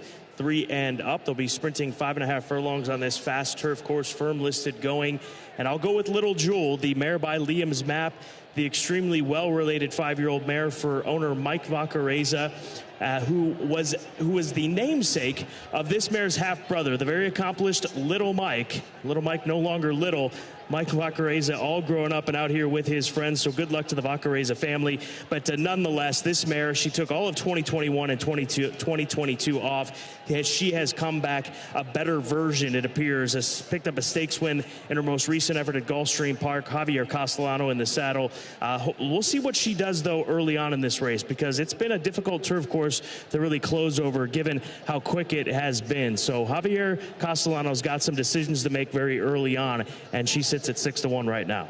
That will be pretty difficult because she's had those inside posts in her last 2 races, and those 2 races have produced wins. She got great trips, kind of saving ground towards the inside and working out a trip to close from off of the pace. But this will be the toughest task, not only because I think it's the toughest race she's ever run in, but also because of this post position might complicate matters, Scott. The 4 Ovray, she's just a proven winner. Bottom line, the chestnut daughter of Shackelford for Richard Perkins, Illinois-bred daughter of Shackelford, bred by Mr. Richard Perkins. She's won her last 5. She's a 10-time winner from 16 starts. She's 15 for 16 in the money. And here is a filly that is very versatile. She can show speed if she makes the lead. She can lay off the pace, and Jareth Loveberry gets the opportunity to ride her again. He has not lost with this mare, so good luck to him and Chris Block and Richard Perkins. Sometimes when it works, and clearly Ovray and Jareth Loveberry have some sort of chemistry because they have not lost together, and she can take her form wherever she may go, whether it be on the turf at the fairgrounds, the dirt at Hawthorne, Kentucky Downs, Colonial, anywhere she goes, she always shows up. She doesn't need the lead, but she is very fast, and an attribute you need to have to be successful in a turf sprint. Twilight Gleaming is the favorite right now for Stone Street Stables. Wesley Ward, Irad Ortiz Jr. Yesterday, Stone Street and Wesley Ward won with Love Reigns on the comeback, that 3-year-old filly winning the FanDuel Limestone Stakes. This time an older filly who was recently, in her most recent race, I should say, it was some 6 months ago in the Grade 3 Franklin, set the pace and was caught by Caravel, who would come out of that race and beat the boys in the Breeders' Cup Turf Sprint, and then also recently won against the boys again here on opening weekend. So you got to respect her. And 7-2, if you like Wesley Ward, what's not to like in these turf sprints? That is a phenomenal price on the favorite. He's been hard to beat at the meet thus far, no matter where he's at, whether it be stakes races, claiming races, baby races. The barn is absolutely on fire. And of course, Caravel flatters this filly's form from her last race. And then Happy Soul for Gayla Rankin, the Run Happy filly for Wesley Ward. She's quick. She won her first 2 races by a combined 22 lengths, the first 2 wins that she had. And then they tried her in the Grade 1 Central Bank Ashland last spring. She doesn't want to go that far. They quickly realized that. She comes off of a 6-month layoff, and this will be her second try on the turf course. She went 6.5 furlongs on the grass in the Music City at Kentucky Downs, which is a much different scenario than what she'll be facing here today, going 5.5. So Happy Soul, Johnny Velasquez in the saddle, 5-1 on the board in a wonderful renewal of the Giants Causeway Stakes, our first of 3 stakes this afternoon, and looking forward to it as it starts the late pick 4.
The horses are entering the track for Keeneland's 8th race, 26th running of the Giants Causeway Stakes. Fillies and mares age 3 and up, 5.5 furlongs over the firm turf. Temporary rail is down today. Double pick 3, started the late pick 4. Scratch the 5, Amy C. Also scratch 14, Sarah Harper, and 15, Fast Giselle. A reminder, number 13, Mamba Wamba, will run. Post time, 7 minutes.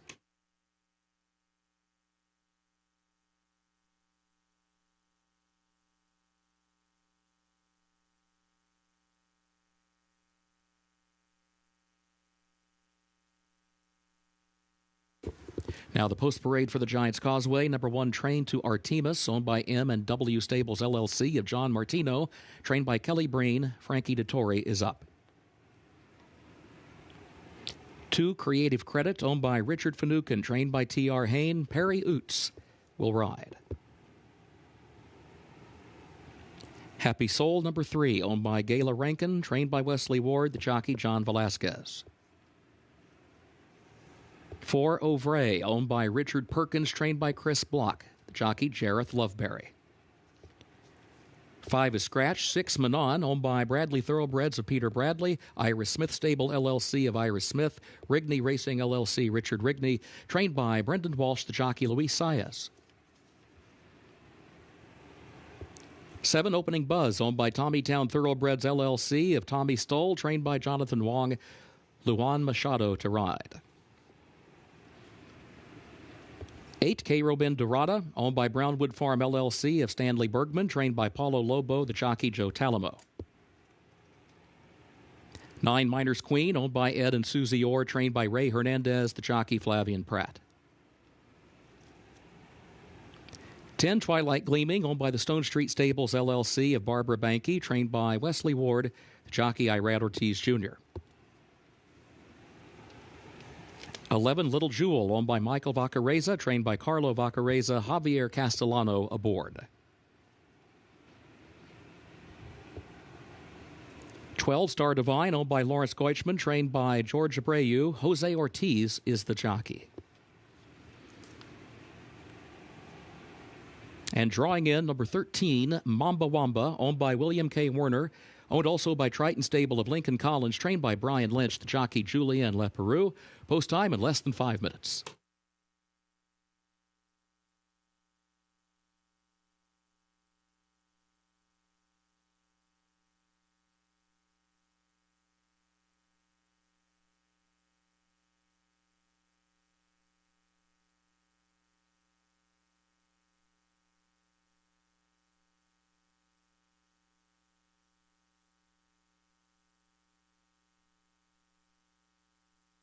I'm not hearing anything. Hold on. 5 minutes to post race 8. The Giants Causeway Stakes coming up next. The first stakes race of the afternoon, late pick 4 time. And this 6-horse Benown is a slick-looking mare for Bradley Thoroughbreds and Iris Smith Stable. Brendan Walsh sending her postward. She's a filly that has run in some sprints as of late on the turf, but boy, did she look good when she came through the paddock and came out onto the race course. She's a big price at 22-1. And she does look very good. This just seems to be a very stout field here, Scott, and she is definitely one of them that you have to pay attention to for trainer Brendan Walsh coming out of that 4th place finish last out. Also like the look of the 9 going towards another big price horse, Miner's Queen. Flavian Pratt takes the call. Ray Hernandez is her conditioner. She ran against Ouvray at Fairgrounds most recently in the Mardi Gras Stakes on the 21st of February.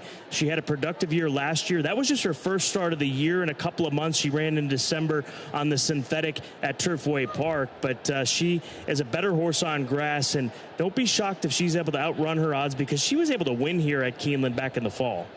And that was a very nice win. That was against Allowance Company. I do think the waters are very deep today, but hence the price at 28-1. And Mamba Wamba, the 13, she draws in off the also eligible. Another one that'll try to close on this quick round, 19-1 on this Maymas mare. Remember that stallion's name? The sire of Chez Pierre, winner of yesterday's Grade 1 at Maker's Mark Mile.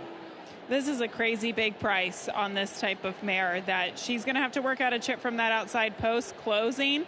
but you mentioned the pedigree and the likeness for a very firm turf course. If we have a minute, just want to speak to the number 4 Ovray really quickly, because I did get the chance to speak to Jareth Loveberry just a moment ago, and they have never lost together. I asked him how does that chemistry work? Why does it work between the two of them? And he said it just does. She's such a nice mare, and he can do whatever he wants with her. He did say, though, over time, Scott, the key has been to get her to relax. Sometimes she can be very difficult in the afternoon, and that's the key to success, is to get her to relax. She's very fast, but you have to harness that speed. Well, you can see she's not exactly relaxed right now. She is getting worked up as we've got less than 2 minutes to post. She's got quite a bit of energy. She was on her toes as she came out onto the track. So we'll see if he can get her to settle down during the course of this race. She is 7-2 on the board right now as the second choice in today's Giants Causeway.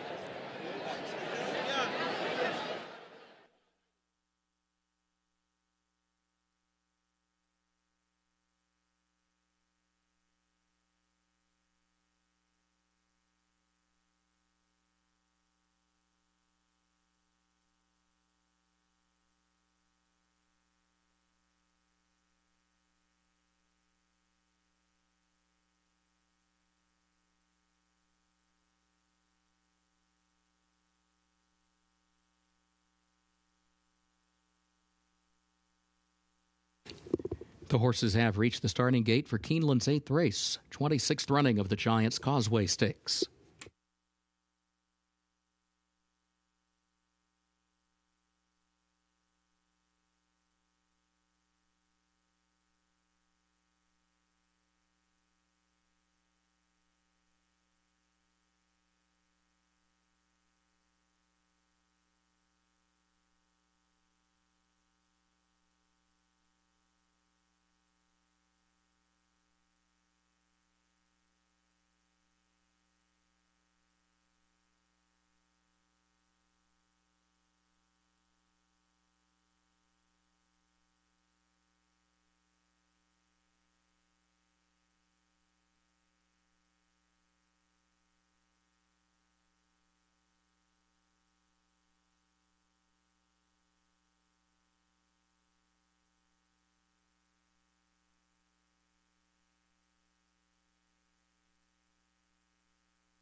They are at the post.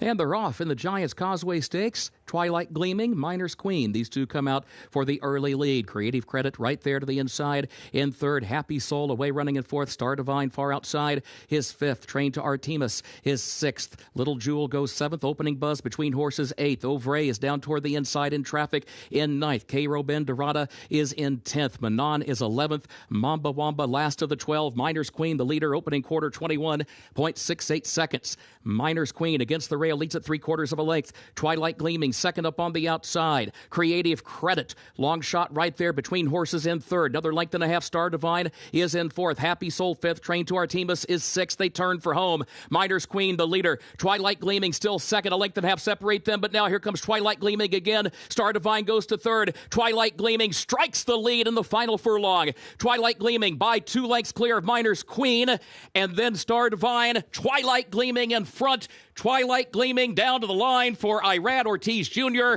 Twilight Gleaming to get it. Cairo Ben Dorada came with a late rush to grab second in 1 minute 1.74 seconds, a stakes record.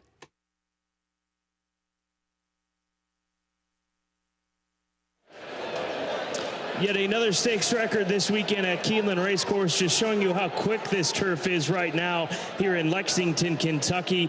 And the latest stakes record setter is Twilight Gleaming, coming into this race off the layoff, ready to roll for Wesley Ward and Stone Street Stables. She made her move at the top of the stretch, lowered herself down, pinned her ears back, and really kicked clear from the rest of the field here this afternoon. No doubt about it, Wesley Ward is on an absolute roll during this spring meet, and he adds another stakes win to the tally.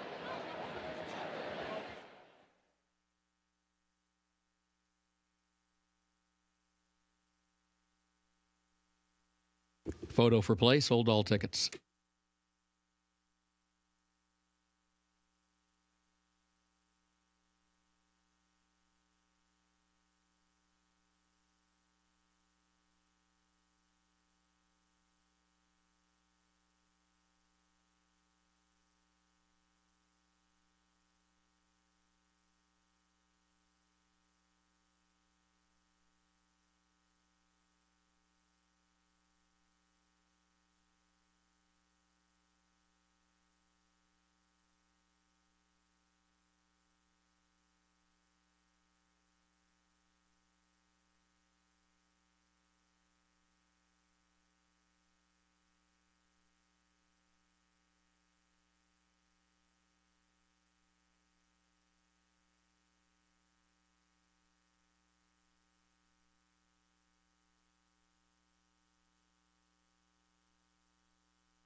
The unofficial results of Keeneland's 8th race: 10 Twilight Gleaming was first, 8 K. Robin Dorada second, 12 Star Divine third, 3 Happy Soul fourth, 10-8, 12-3 unofficial.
In the winner's circle for Keeneland's 8th race, the Giants Causeway Stakes, the 26th running, the unofficial winner, number 10, Twilight Gleaming, owned by the Stone Street Stables, LLC of Barbara Banke. 2 wins for Wesley Ward today. Winning jockey, Irad Ortiz Jr. Twilight Gleaming, a 4-year-old filly by National Defense out of Tim's Pageant by Dancilli, bred in Ireland by Pierhouse Stud. Results are now official. The time for the 5.5 furlongs over the firm turf, 1 minute 1.74 seconds, a stakes record. And again, the results are official, 10, 8, 12, 3.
Presenting the trophy for the Giants Causeway Stakes, Drew Coatney, winner of the 2022 Breeders' Cup Betting Challenge at Keeneland. Drew presents to the connections of Twilight Gleaming.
Twilight Gleaming back in style, taking the Giants Causeway for Stone Street Stables, Wesley Ward and Irad Ortiz Jr.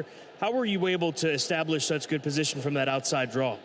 Wesley gave me the confidence. He told me he'd been working the filly off the pace, and she'd been training so well with Julio, so he told me, don't be afraid. Ride her wherever you want. She got speed, but don't be afraid of anything. And break sharp. The horse beside me broke better than me. I just stuck in there second, way by my time, and when I turned for home, I just let her do her thing, and she did the rest. She deserves all the credit. She was ready. Wesley did a great job, and thanks them, thanks the owner, Barbara Banke, for giving me the opportunity. Well done. Thank you. Wesley, coming into these races off of layoffs like this, what's the key to getting them ready to fire a big shot like this filly did and like Love Reigns did yesterday? Well, both of them came from Ian Brennan down at Barbara Banke's farm in Ocala, and he had them really ready to go. And so we talked about it before they got here, and so I just kind of backed off them when I got here. And once I got to Kentucky, out of that heat there in Ocala, they just started to blossom, and just gave them a couple of easy works and brought them over here, and away we go. Seems like the same question is in line that we posed to you yesterday about Royal Ascot. She ran so brilliantly there last year. What will be the plan with her? Will she be pointed in that direction come June?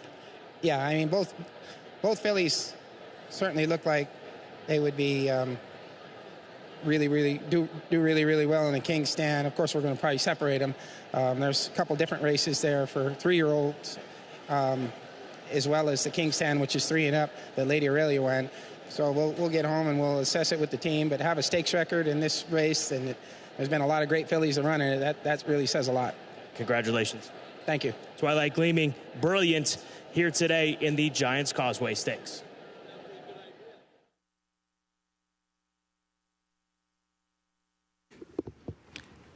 Keeneland's 9th race upcoming, double and pick 3 wagering. This will start the last of the day's rolling pick 3s.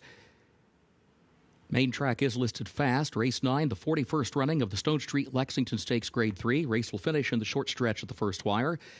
A reminder, scratch the 4, transect. Scratch the 4, transect. Disregard the program note about the equipment change. The 11 Arabian Lion wore blinkers in his most recent start, February 4th. Wears them again today. That is not a change. 10th race, the Grade 1 Jenny Wiley. Scratch the 4, Speak of the Devil. Also scratch the 7, Henrietta Topham, and the 8, Freedom Speaks. That's the 10th race. Scratch the 4, Speak of the Devil. Also scratch the 7, Henrietta Topham, and the 8, Freedom Speaks. No changes in race 11.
Lady Aurelia down the centre in the white and green colours is going away at the end.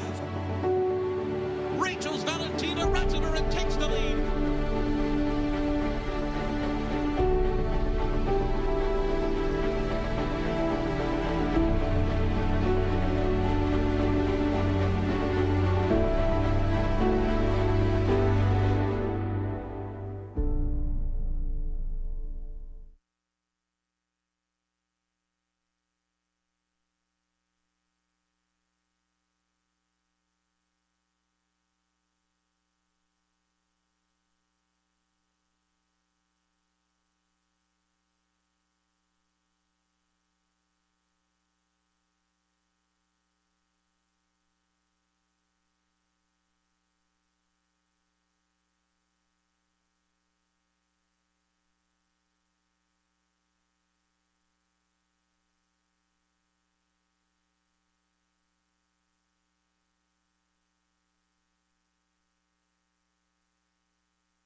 Time now for the Grade 3 Stone Street Lexington Stakes with Derby points on the line. And if Disarm, the favorite, the 6-horse, is to win this race and pick up 20 more points, that'll take his total up to 60, which would put him in the top 20 for Winchell Thoroughbreds and trainer Steve Asmussen.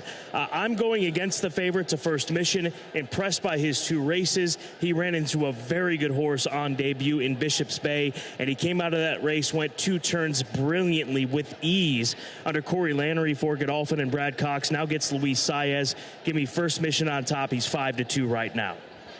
First Mission's last race was easy. It was effortless, Scott. When you look at just the replay and the way in which he won that race, Corey Lannery just geared him down late. He was bet down to the favorite, obviously, because of his performance against the likes of Bishop's Bay. I do think onwards and upwards for this horse.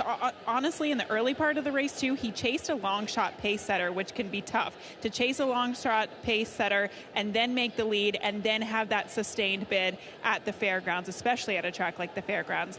I don't dislike him. I just had a stronger opinion on the 6 Disarm. Let's go to Disarm. He's 2-1. This is the son of Gunrunner from the Tap at First Dam. Easy tap for Winchell Thoroughbreds. In part fell victim to a paceless race. Kings Barnes took full advantage of it in the Louisiana Derby, while Disarm was chasing it that afternoon back at the end of March. He was shuffled into the first turn, Scott, and he just kept on losing ground under Joel Rosario because he was down on the inside. It was not an easy trip. Kings Barnes went wire to wire in a track that I thought favored speed, so I think he'll get a better setup today.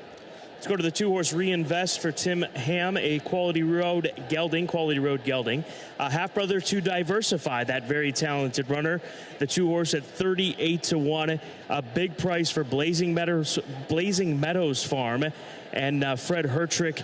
And this team, I should say, they've had some very nice horses in the past. And as we look for him in the paddock, don't be shocked if he can run bigger than 28-1 or better than 28-1. Obviously, the competition level is vastly greater than what he is seeing here this afternoon, or what he's seeing this afternoon versus what he saw at Tampa Bay Downs. But Reinvest, I think, worth a long shot look in the top 3 here today. And then we'll go to the 11-horse.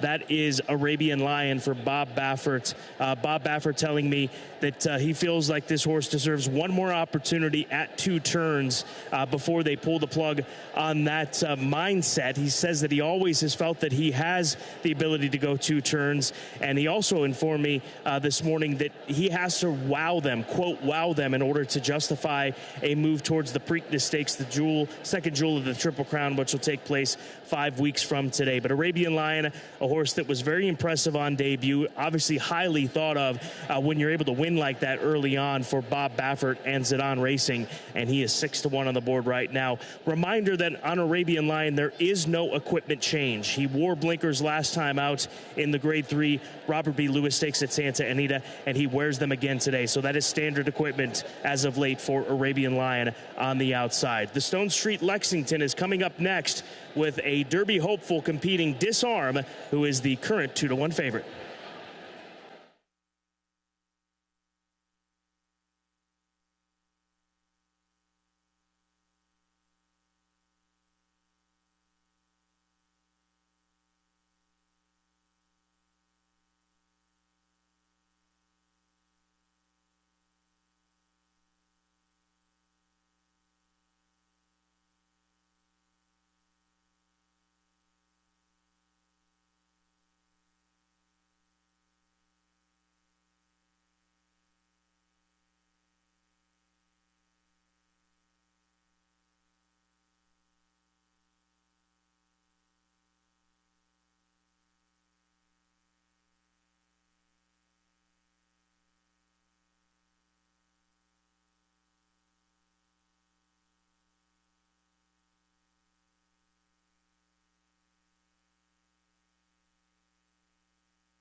The horses are entering the track for Keeneland's 9th race, 41st running of the Stone Street Lexington Stakes, Grade 3. 3-year-olds at a mile and 16th over the fast main track. Race will finish in the short stretch, the first wire. Double and pick 3 wagering starts the last of the day's rolling pick 3s. Scratch the 4, Transect. A reminder, there is no equipment change for the 11 Arabian Lion. Wears the blinkers today just as he did in his most recent start, February 4th. That is not a change. Blinkers for the second straight start. And there he is on the screens, Arabian Lion. Post time is 7 minutes.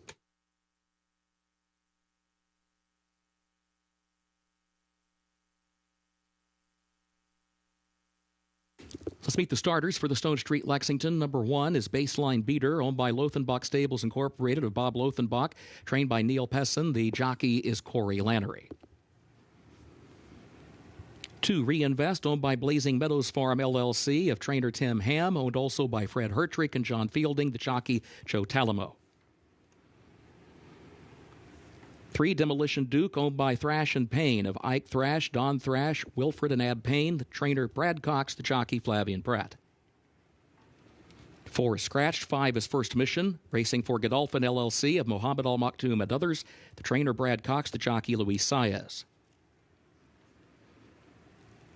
6, Disarm, owned by Winchell Thoroughbreds, LLC, of Ron Winchell, the trainer Steve Asmussen, the jockey Jose Ortiz. 7, Dennington, owned by Fern Circle Stables of Paul Fireman, Magdalena Racing of Sherry McPeak and others, trained by Kenny McPeak, jockey Brian Hernandez Jr. 8, Empire Strikes Fast, owned by Pin Oak Stud LLC of Jim and Dana Bernhard, trained by Bill Mott, the jockey Frankie Dettori.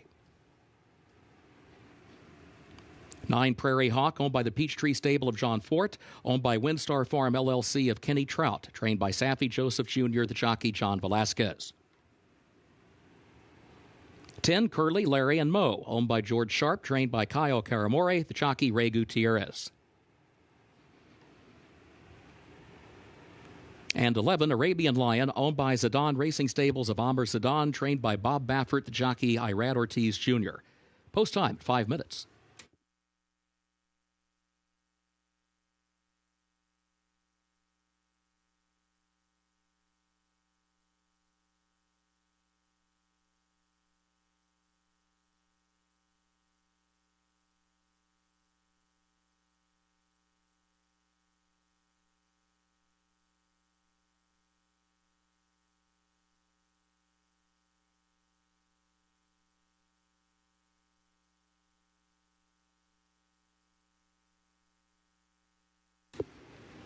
The winner of the Stone Street Best Turned Out Award for the Stone Street Lexington, Ashley Beatty, the groom for number 2, Reinvest, presented by Stone Street Farm. Ashley, congratulations.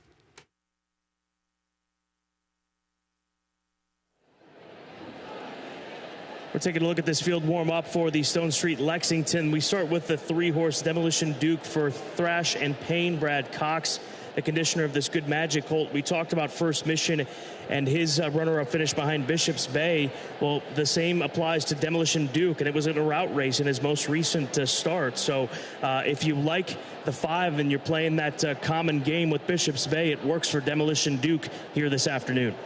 Yeah, Scott, and when I was there at the fairgrounds after his last race, I was talking to Brad Cox. I was curious as to where we might see Bishop's Bay after the race, and then we got to talking about Demolition Duke. He was very high on this horse, especially after his last race, because the fact of the matter was Bishop's Bay went out on the front end, set a very slow pace, got everything to go his way. Demolition Duke had to close into that very slow pace. He, in some ways, I think ran the better of any horse in that particular race, and he dominated in his first race to beat a horse by the name of Beau Cruz, who would come back and absolutely romp. This horse is coming out of very strong races, and you know the old adage, when a trainer has 2 in the race, go for the higher priced one. Yeah, that horse he beat Beau Cruz. I think he won by a dozen at Fairgrounds. Huge performance in his subsequent start, and the word is we'll see him over at Churchill Downs. So 6-1 on Demolition Duke with Flavian in the saddle. Let's go to the number 8 horse. That is Empire Strikes Fast for Pin Oak. A gelding by Empire Maker. Broke his maiden a month ago. Here he is against Graded Stakes Company with Frankie Dettori riding for Bill Mott. He's live. That was a very fast race, 92 Beyer speed figure. I know it was a smaller type of field, only 6 horses, but he beat a horse by the name of Dreamlike. That was a Pletcher maiden. He came back to finish third in the Wood Memorial. He almost won the Wood Memorial. So we have seen horses go on to be very productive outside of that race. And for what it's worth, I ran a stat. I know you love your stats, Scott. Bill Mott with second-time starters in stakes races or graded stakes races, 20% hits the board, 40%. We'll take it. 3 minutes to post. Stone Street, Lexington. There's a look at First Mission, who is now 9-5 in the Godolphin Blue.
The horses have reached the starting gate for Keeneland's 9th race, 41st running of the Stone Street Lexington Stakes, Grade 3.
First wire, they are at the post. And they're off in the Stone Street Lexington Stakes. There's First Mission right out for the early lead. Arabian Lion moves quickly from the far outside. Prairie Hawk will try to move up with him as they head down to the first turn. Empire Strikes Fast is up close and fourth. Arabian Lion clears the inside traffic and moves forward with the lead by a length and a half midway on the first turn. Prairie Hawk goes to second. First Mission is shuffled back into third. Empire Strikes Fast is fourth. Demolition Duke against the rail is in the fifth position. Curly Larry and Mo sixth. Disarm a lane off the rail in seventh. Gap of 3.5 more lengths back to Reinvest in 8th. Dennington is 9th. Baseline Beater is 10th. Opening quarter in 24.12 seconds. Arabian Lion the leader. Arabian Lion on top by a length and a half. Prairie Hawk is second by just a neck. First Mission inches forward, a closer third down to the inside. Another length and a half. Demolition Duke and Disarm moving up side by side as they head to the far turn, just to the inside of Empire Strikes Fast. Then Dennington, Curly, Larry, and Moe. Reinvest caught wide next to last. Baseline Beater trails 48.01 seconds, the time for the first half mile. Arabian Lion, the leader. Arabian Lion leads at a length and a half. First Mission is second, midway on the far turn. Prairie Hawk is in third. Disarm is fourth, looking for running room. Now goes to third, 3.5 lengths off the lead. Demolition Duke is fourth to his inside, but Arabian Lion leads to the top of the short stretch in the Stone Street Lexington. Arabian Lion with First Mission having plenty of room to the inside and trying to scoot up the rail to challenge Arabian Lion. Close quarters between this pair, then Disarm, and then Dennington. First Mission keeps running up the inside. First Mission grabs the lead. First Mission, Luis Saez to win it. Arabian Lion home second. Disarm was third in 1 minute 43.74 seconds in the Stone Street Lexington.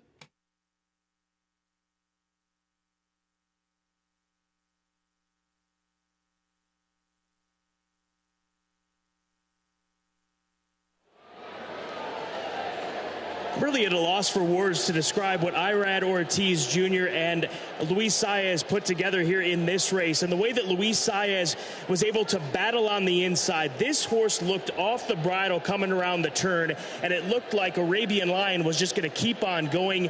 But we've said it this afternoon. We'll say it again, Gabby.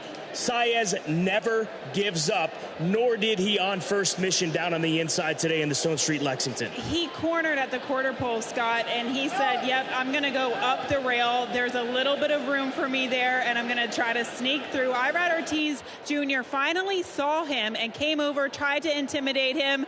It didn't work. He wound up getting up for the win, and this was an incredible performance by both horses, but especially your winner in the 5 First Mission.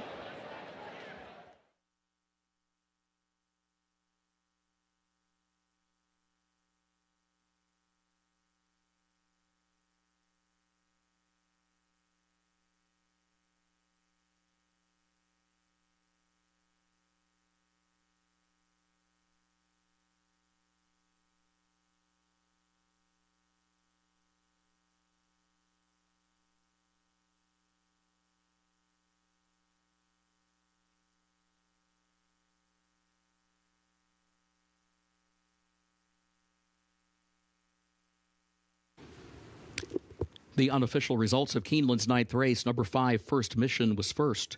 11, Arabian Lion, was second. 6, Disarm, was third. 7, Dennington, fourth. 5, 11, 6, 7, unofficial.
Results of Keeneland's 9th race official 5-11-6-7. The official results.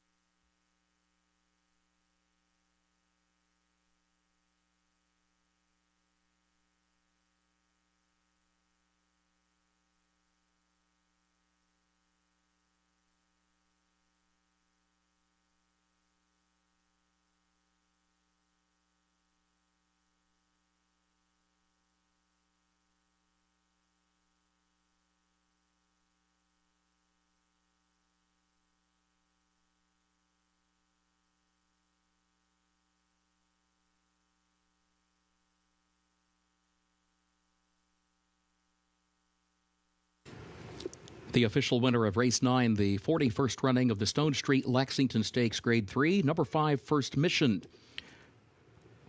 Owned by Godolphin LLC of Mohammed Al Maktoum and others, trained by Brad Cox. 2 wins today for jockey Luis Saez. First Mission, a 3-year-old son of Street Sense, out of Elude by Medaglia d'Oro. The winner bred in Kentucky by Godolphin.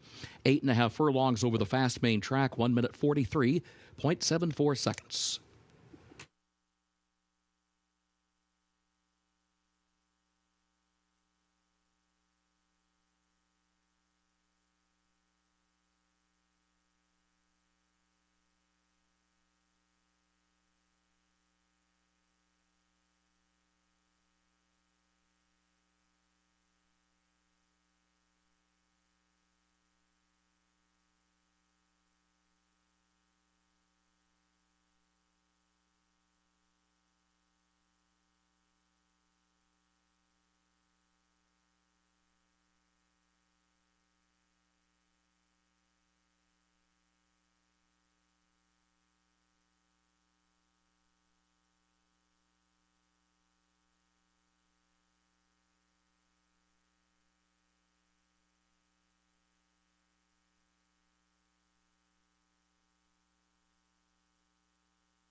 Barbara Banke of Stone Street presents the trophy for the Stone Street Lexington to the connections of First Mission.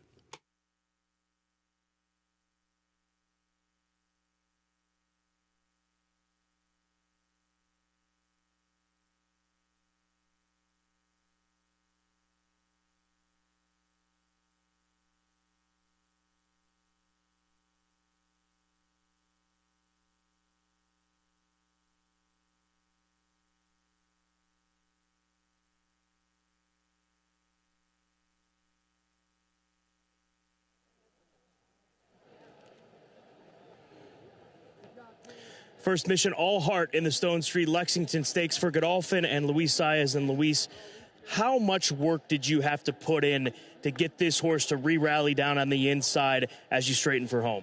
Well, he seemed like he was traveling pretty well all the way. Yes, in the 3A when, I don't know, the other horse tried to reach a little out in front of him, he kind of get a little intimidated. So I just went to the rail because the rail was pretty open. So and then when he started picking him up, and well, he tried, and finally we did it. Well done. You rode a heck of a race, Luis. Thank you so much. Michael, to take the jump that he did from that maiden win, which was easy, he outclassed them at Fairgrounds, to do what he just did against a quality horse in Arabian Lion. How much talent does it take for a horse to do what he just did? Oh, he has to have a lot of talent. And when Brad got this guy in just after Christmas time, he'd never seen him before and wasn't too sure where we were going to stable him for the winter time. And he saw him work one time up in Churchill, and he said, this horse go down to Fairgrounds where he'll put all his good horses. And we've always held him in very high regard. Had a few juvenile issues last year, and we were very high on him. He ran a tremendous race first time out when Brad's other horse beat him, going 6 furlongs, knowing he wanted to stretch out. And as you said, he won very easily the last time. This was a tough Lexington Stakes, some nice horses in there.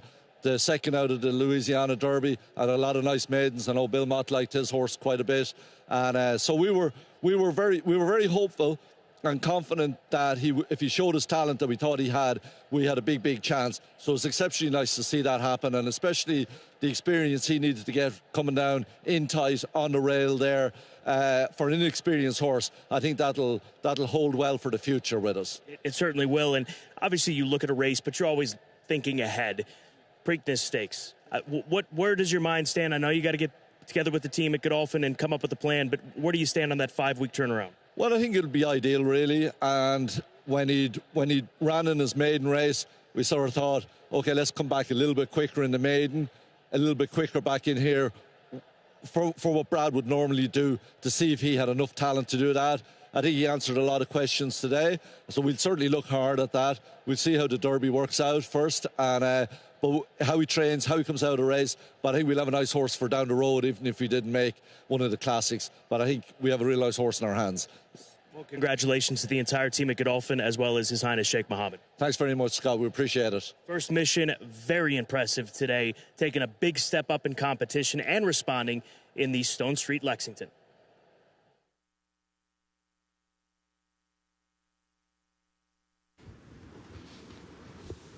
Keeneland's 10th race upcoming, 35th running of the Jenny Wiley Stakes, Grade 1. The turf is firm, the temporary rail down today. This will start the last of the day's rolling doubles.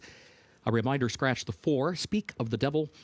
Also scratch the 7, Henrietta Topham, and scratch the 8, Freedom Speaks. Looking ahead to race 11, no changes in that 11th race, no carryover for the Toyota Super High 5.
Race number 10 is the Grade 1 Jenny Wiley Stakes for the older fillies and mares 4 and up, 1 mile and a 16th on this firm listed turf course. And in Italian, no surprise, the odds-on favorite right now. With her speed, she should love the going here today.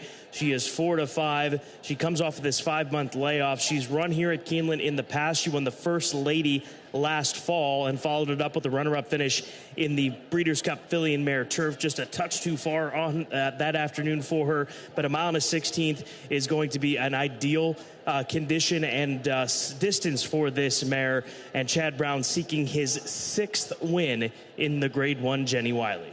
He's definitely had success in this particular race before in the past, and he definitely has the target on his back, or I should say Irad Ortiz Jr. has the target on his back this afternoon, because there's no way that she won't make the lead today, Scott, especially with some of these scratches in that inside post position. She's a filly that always does best when she's on the lead. I would imagine that's a tactic, and she's just very, very good. She was a filly that got better and better as the year progressed last year, and I like the trajectory for this year as a 5-year-old mare. I think this race could set her up for a stellar season ahead. Queen Goddess, the number 3 horse, Saez v. Irad here in this instance. They'll be drawn right next to each other, and I would imagine that the plan is to try to keep up and stay as close to in Italian as he possibly can with this Empire Maker mare. I think so too. Someone has to. Someone has to keep this filly or in Italian and the mare honest on the front end, because if not, she's just going to go gate to wire with modest fractions. So it'll be interesting to see who decides to go with her. Is it Queen Goddess? Is it with the Moonlight? Someone's got to go with her. Yeah, and with the Moonlight, is William Buick going to change things up based on his experience yesterday on this turf course with Modern Games? Because Modern Games was finishing. He just was out of it a little bit too far early on. And you can see that this Frankel filly is wearing the same hood that Modern Games did yesterday, which they took off right after the post parade, if I'm not mistaken, in the Grade 1 Maker's Mark Mile. But Godolphin filly, who's come here to the States, she's run some big races. This is far deeper competition, though, than what she saw back in February in Dubai in the Cape Verde and the Balanchine, those Group 2 races, respectively. Exactly, Scott. Her races were very good last season, but she was going against her lone graded stakes victory, at least in the stakes, was against Grade 3 company. There's a big gap between that race, the Saratoga Oaks Invitational, and the races that in Italian was winning and running in. So she, I think, has to take a big leap forward in order to turn the tables today. White Frost on the outside, Frankie Dettori for Bill Mott. Bill Mott's won this race 4 times in the past, and here is a mare that has put together some very credible efforts, even more than that. She won the Swedish Chance in 2021. She didn't race in 2022, but she's come back nicely this year, including a recent runner-up finish in the Grade 3 Honey Fox down at Gulfstream. I actually kind of like her a little bit going further today at the mile and a 16th. She's run well at the mile at Gulfstream Park over very fast turf. I think that'll actually translate here to the firm going at Keeneland. And she found herself a little bit farther off the pace last time out. I think she's a filly that can do both. She can sit close if she needs to. She can close from off of the pace if she needs to. She's really nice. I think that she's one that you have to respect. Riders up has been called for here in the Grade 1 Jenny Wiley.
The horses are entering the track for Keeneland's 10th race, 35th running of the Jenny Wiley Stakes.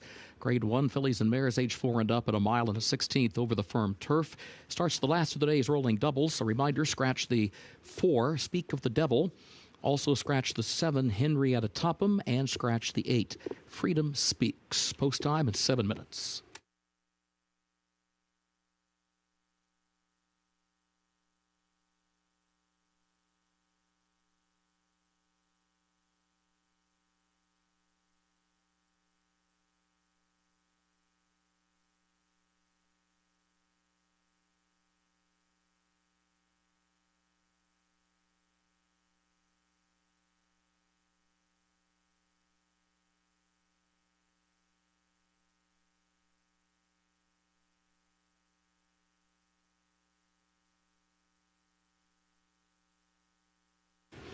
Let's meet the starters for the Grade 1 Jenny Wiley. Number 1, Pizza Bianca, owned by Bobby Flay, trained by Christophe Clement. Jose Ortiz, the jockey.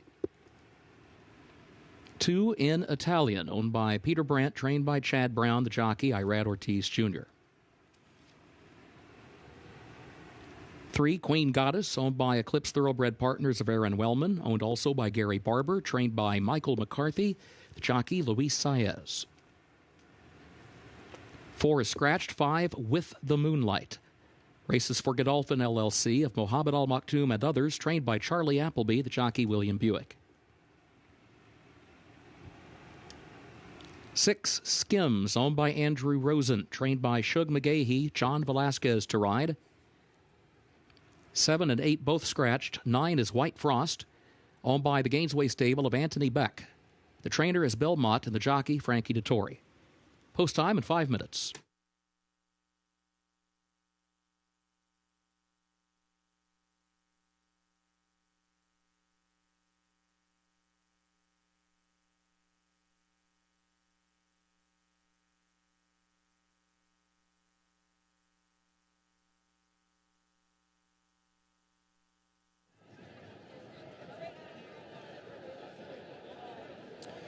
Here's a look at Pizza Bianca for Bobby Flay. He bred this Fastinet Rock filly. Christophe Clement is her conditioner. Christophe, a 2-time winner of the Grade 1 Jenny Wiley. She's coming into this race off of a bit of a layoff from the Grade 1 American Oaks at Santa Anita during that opening day program to this afternoon. But she's a Grade 1 winner. She won the Breeders' Cup Juvenile Filly Turf down at Del Mar back in November of 2021. But besides that, she came and won the Hilltop Stakes at Pimlico. But since then, she's yet to win. Obviously, they're taking their shot again against Grade 1 Company. Looks like she may lack a little form compared to the rest of these horses, but you've got a Breeders' Cup winner at 14-1, just showing you the class of this race. We'll move on to the number 5 horse for Godolphin and Charlie Appleby, as she got a little anxious when she came to the pony. In fact, William Buick took her back behind the pony as opposed to keeping her next to it. And right now, passing in front of the winner's circle is this filly by Frankel. But she's got her ears pricked. I'm not exactly sure exactly what has led to this or if this is the norm for this filly. But nonetheless, one thing to keep an eye on, especially once they approach the starting gate. Yeah, I actually didn't. I just ran over here, Scott, so I didn't get the opportunity to see that. But it seems like I think the best case scenario is to get her moving and try to get that nervous energy out of her. It is a crowded day. There's a lot of people out here. There's a lot going on, so you can't really fault her for that. She's 3-1 right now, second choice on the board as she's on that far turn. There's another look at the favorite. That is In Italian. She looks brilliant out here. She has done nothing wrong coming out onto the course. We expect to see her flash that speed. Let's go to Queen Goddess, though, if we can, the number 3 horse in the Eclipse Thoroughbred Partner Silks of Aaron Wellman, and carrying today, the Gary Barber Silks, who's had quite a bit of success here at Keeneland through the years. She has really come on in her last 2. That was an impressive performance from her in the Pegasus World Cup Filly and Mare Turf Invitational. She beat Shantasara, who's a very good filly, and did so on the square with Luis Saez. Yeah, I talked to Michael McCarthy just a moment ago, and he said this filly's mare's works have been really good. Now, they've been on the dirt, but that's kind of given him the confidence to take on Grade 1 company again. And the biggest question is who is going to go with In Italian. Michael McCarthy did say that this is a filly with a long loping stride. She likes to be forwardly placed and kind of out in the clear. So the plan, hopefully, he didn't want to give Luis Saez too many instructions, but to keep In Italian honest on the front end. 3 minutes to post. The Grade 1 Jenny Wiley is coming up here at Keeneland.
The horses have reached the starting gate for Keeneland's 10th and featured race, the Grade 1 Jenny Wiley.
They are at the post.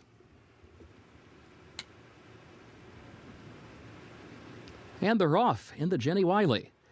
There goes In Italian right out for the early lead. In Italian immediately to the front. Queen Goddess comes away in the second position with the Moonlight is away running in third. And then White Frost is in fourth. Pizza Bianca back toward the inside in fifth. And Skims last of the six. 5 lengths front to back. They head into the first turn. In Italian to show the way. In Italian stays a lane off the rail and leads it by just a length. Queen Goddess travels in the second position, just off her flank now. And then White Frost slides down toward the inside in third, a half length, 2 lengths off the lead, joined by With the Moonlight, who moves up a closer fourth on the outside. Pizza Bianca next to last and Skims alongside of her. The opening quarter, 23.63 seconds. Up the backstretch, In Italian is the leader. In Italian by a length. And Queen Goddess travels along in the second position by a length and a half. White Frost is third by just a neck. With the Moonlight is fourth. Skims is right behind her in fifth. And Pizza Bianca last of the six, but right there with the rest. 47.29 seconds, the time for the first half mile. In Italian guides the field onto the far turn, leads it by 3/4 of a length. Queen Goddess is second. With the Moonlight picks up the chase, swings toward the far outside. White Frost is looking toward the inside. That pair just over 2 lengths from the front, a quarter mile to go. In Italian the leader. White Frost to the inside. With the Moonlight to the outside. Then Queen Goddess. Skims is fifth toward the rail. In Italian has the lead. In Italian into the final furlong. Opens up here. 3 lengths in front of With the Moonlight. Second ahead. White Frost is third. In Italian, the leader, coming to the line in the Grade 1, Jenny Wiley, in Italian to win it. For Irad Ortiz Jr., With the Moonlight was home second. White Frost third, Skims fourth. 1 minute, 39.71 seconds.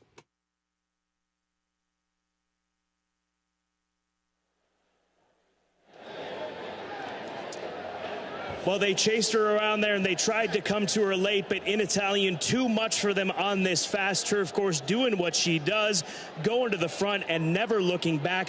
One of the most impressive performances of this mare's career.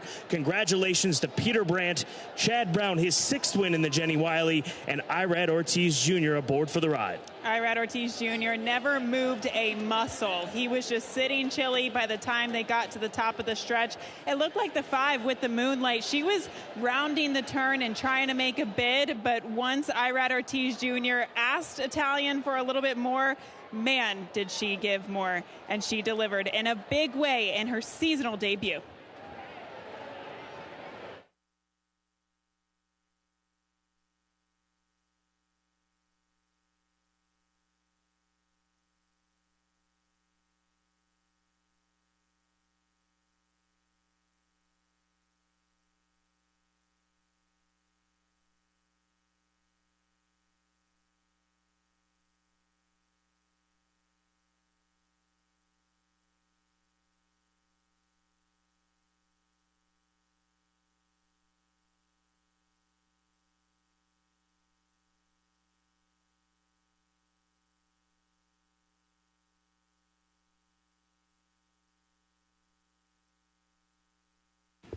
The unofficial results of race 10. Number 2, In Italian, was first. Number 5, With the Moonlight, second. Number 9, White Frost, was third. Number 6, Skims, was fourth. 2-5-9-6, unofficial.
Results of race 10, official.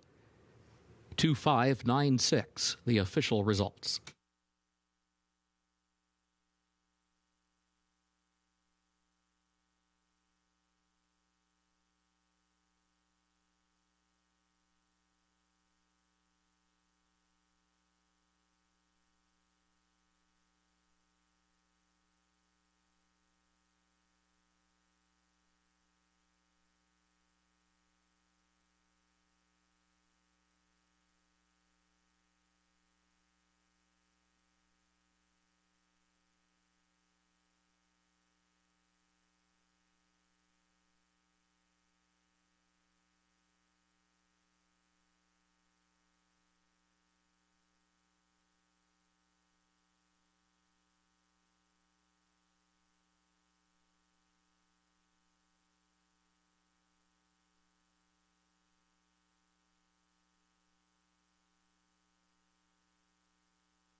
The official winner of race 10, the 35th running of the Grade 1 Jenny Wiley Stakes number 2 in Italian.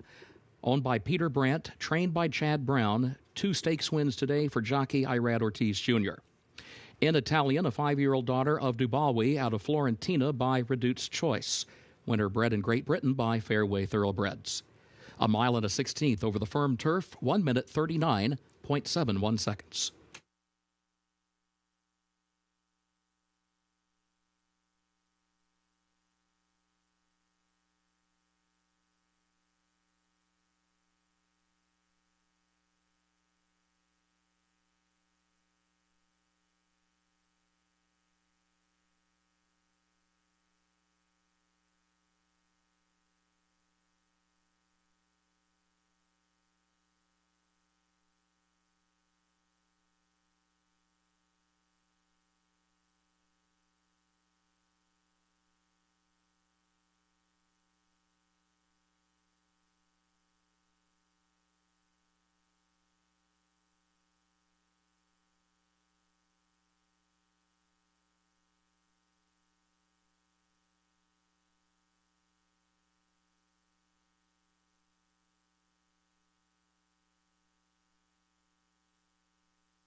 William M. Lear, Jr., Keeneland trustee, to present the trophy for the Jenny Wiley to the connections of In Italian.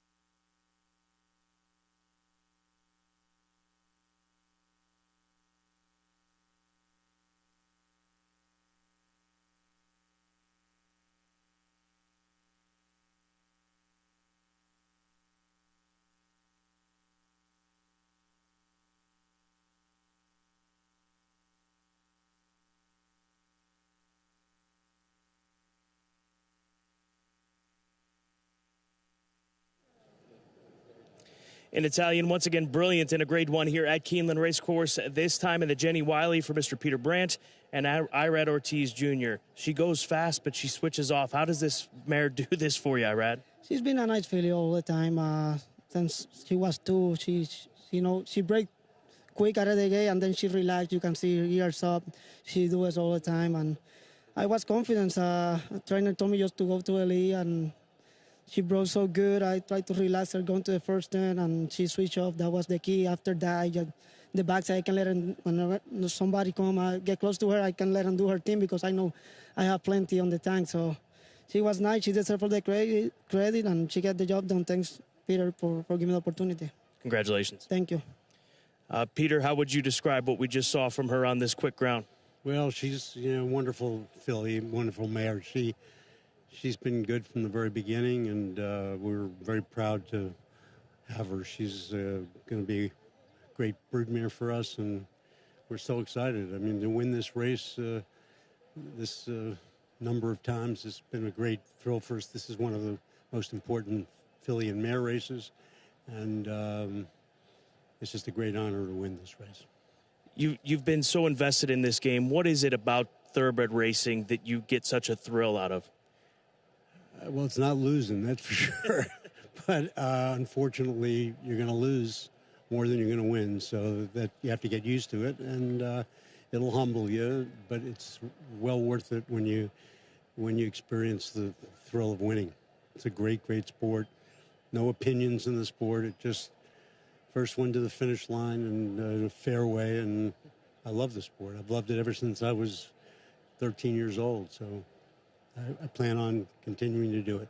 Well, we love having you in the sport. We love having you here at Keeneland. Congratulations on the Grade 1 success. Thank you so much. Peter Brandt in Italian, and Chad Brown picking up his 6th win in the Jenny Wiley.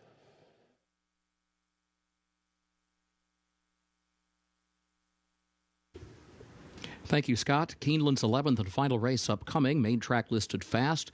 No carryover for the Toyota Super High 5. No changes in race 11.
Coming up quick on the nightcap, 13 minutes to post, race 11, second level allowance condition. Top Gun Girl, the 2-horse for Slam Dunk Racing, I think might be gone in this race, Gabby. You got Wesley Ward, Johnny Velasquez, a quick filly. 6.5 furlongs may come into question, but she might just be able to open up on them enough to where they might not be able to reel her in late. Yeah, she's very, very fast, and the way Wesley Ward has been going, you cannot go against him. Even if you try, you still lose. All jokes aside, she is very good, and with that inside post position, I do think she'll have advantage on this field, at least a tactical advantage. Current climate, you've got the 6 on top, 18-1 on this mare. What's the mindset behind the Turfway Invader? We're still getting a good price, Scott. I'm very excited. I don't know where her last race come from or if she can replicate it this afternoon, but if she does, she is gone. We've seen that Turfway form translate very well over the course of the past couple of racing days here at Keeneland. Her final time, last time out, 109-1, and it was an absolute hand ride by Gerardo Corrales, who is back aboard her today. Like I said, I don't know where it came from, but it certainly was impressive, and I'm willing to take a shot at 16-1. This group is circling here at Keeneland Racecourse. The jockeys are being hustled out of the jocks room for the nightcap. It's race number 11. Good luck.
The horses are entering the track for Keeneland's 11th and final race.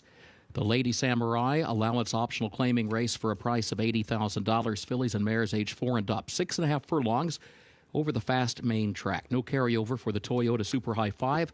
No changes in race 11. Post time at 6 minutes.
The winner of the Stone Street Best Turned Out Award for Race 11, Silby Alvarez. The groom for number 8, Awesome Treat.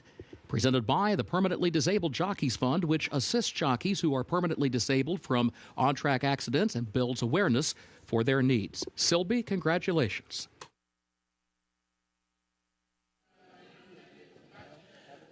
Good-looking group here for race number 11, the nightcap. Couple of fillies that really caught my eye watching them go through the paddock process and head frontward to the front side, I should say. Starting with the 5 horse Muted for Glen Hill Farm. Into Mischief filly. She was very productive in the early days of her career in 2021. She came back with a solid run in May of 2022. Her only run this year was in a sprint race on turf, and she's better on dirt. So at 29-1, she looks fit, ready to roll here today. She comes back off of a race just about a month ago, into this race off of a race a month ago for Rusty Arnold. So Muted looks good, and she's continuing to do so front side here at 30-1 in those Glen Hill Silks. Overcharged to the number 7 horse, another one that looks well. She's 6-1 right now for Evelyn Benoit's Britland stable. Star Guitar mare. Star Guitar, one of the top stallions in Louisiana for a number of years, and this is a Louisiana-bred mare coming up in this direction. Was 4th last time out against State-bred Company. She's a multiple Louisiana-bred stakes winner in her recent races, including winning the Louisiana-bred Matron Stakes at Delta back in February. But she looks phenomenal, and I think you've got to pay attention to the action on her at odds of 6-1. So 2 to consider, the 5 and 6 in a competitive race led by Tarabi on the outside, who's coming into this race off of a 6-month layoff last seen in the Grade 3 Dogwood behind that Star Echo Zulu. Good luck.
The horses have reached the starting gate for Keeneland's 11th and final race, the Lady Samurai.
They are at the post.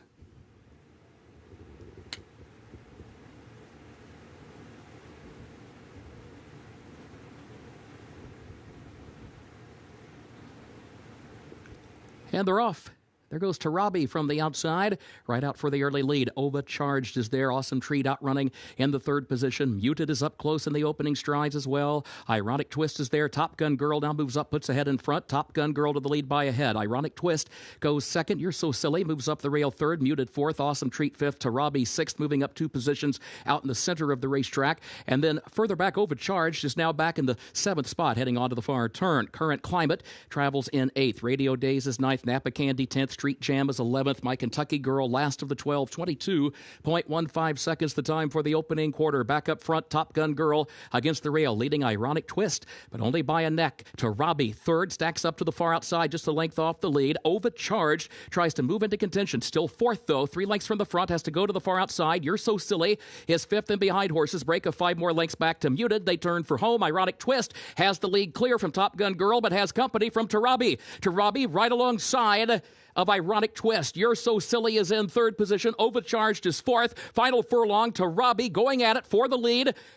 and has the short advantage with a 16th to go from Ironic Twist. You're So Silly is running on late to Robbie. You're So Silly. Ironic Twist to the inside, down to the line, and it is to Robbie hanging on by a diminishing head to win the nightcap.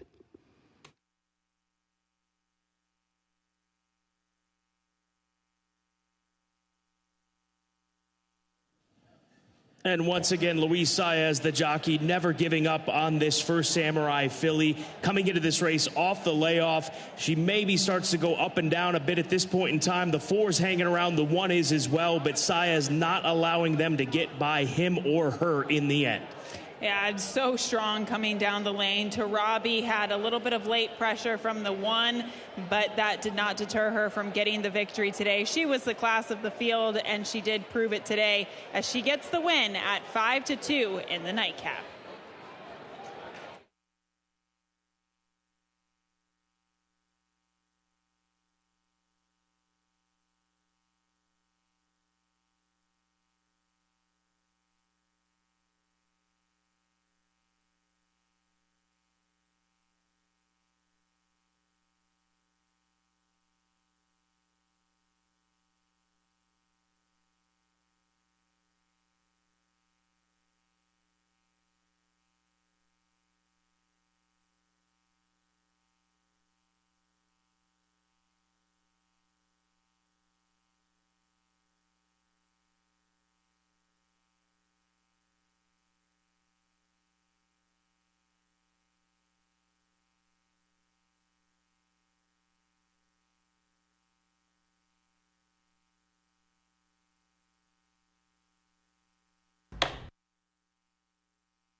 The unofficial results of Keeneland's 11th and final race, 12, Tarabi finished first.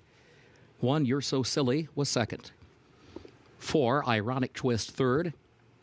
10, Street Jam fourth. 3, Radio Days was fifth. 12-1-4, 10-3, unofficial.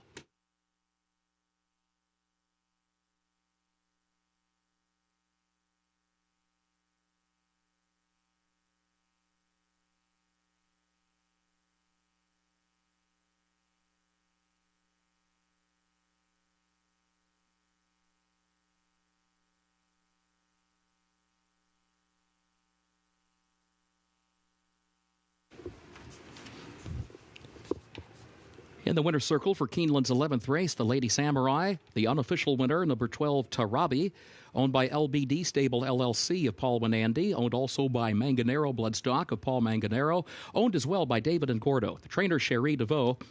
3 wins today for jockey Luis Saez.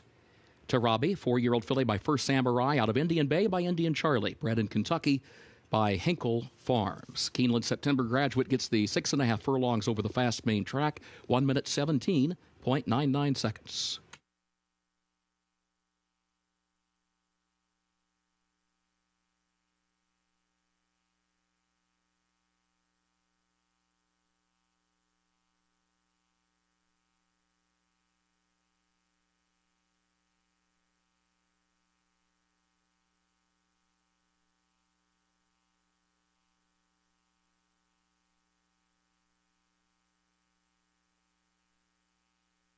Results of race 11 official.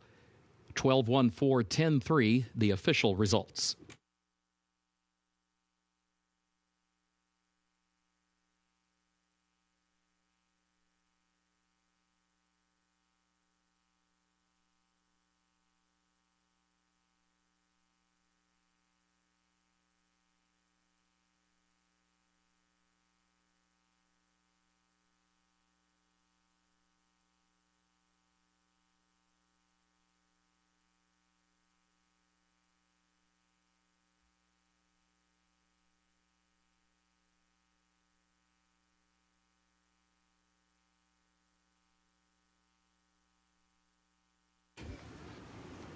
In the winner's circle, the Lady Samurai Trophy presentation. Sandy Hawley presents the trophy to the connections of Tarabi.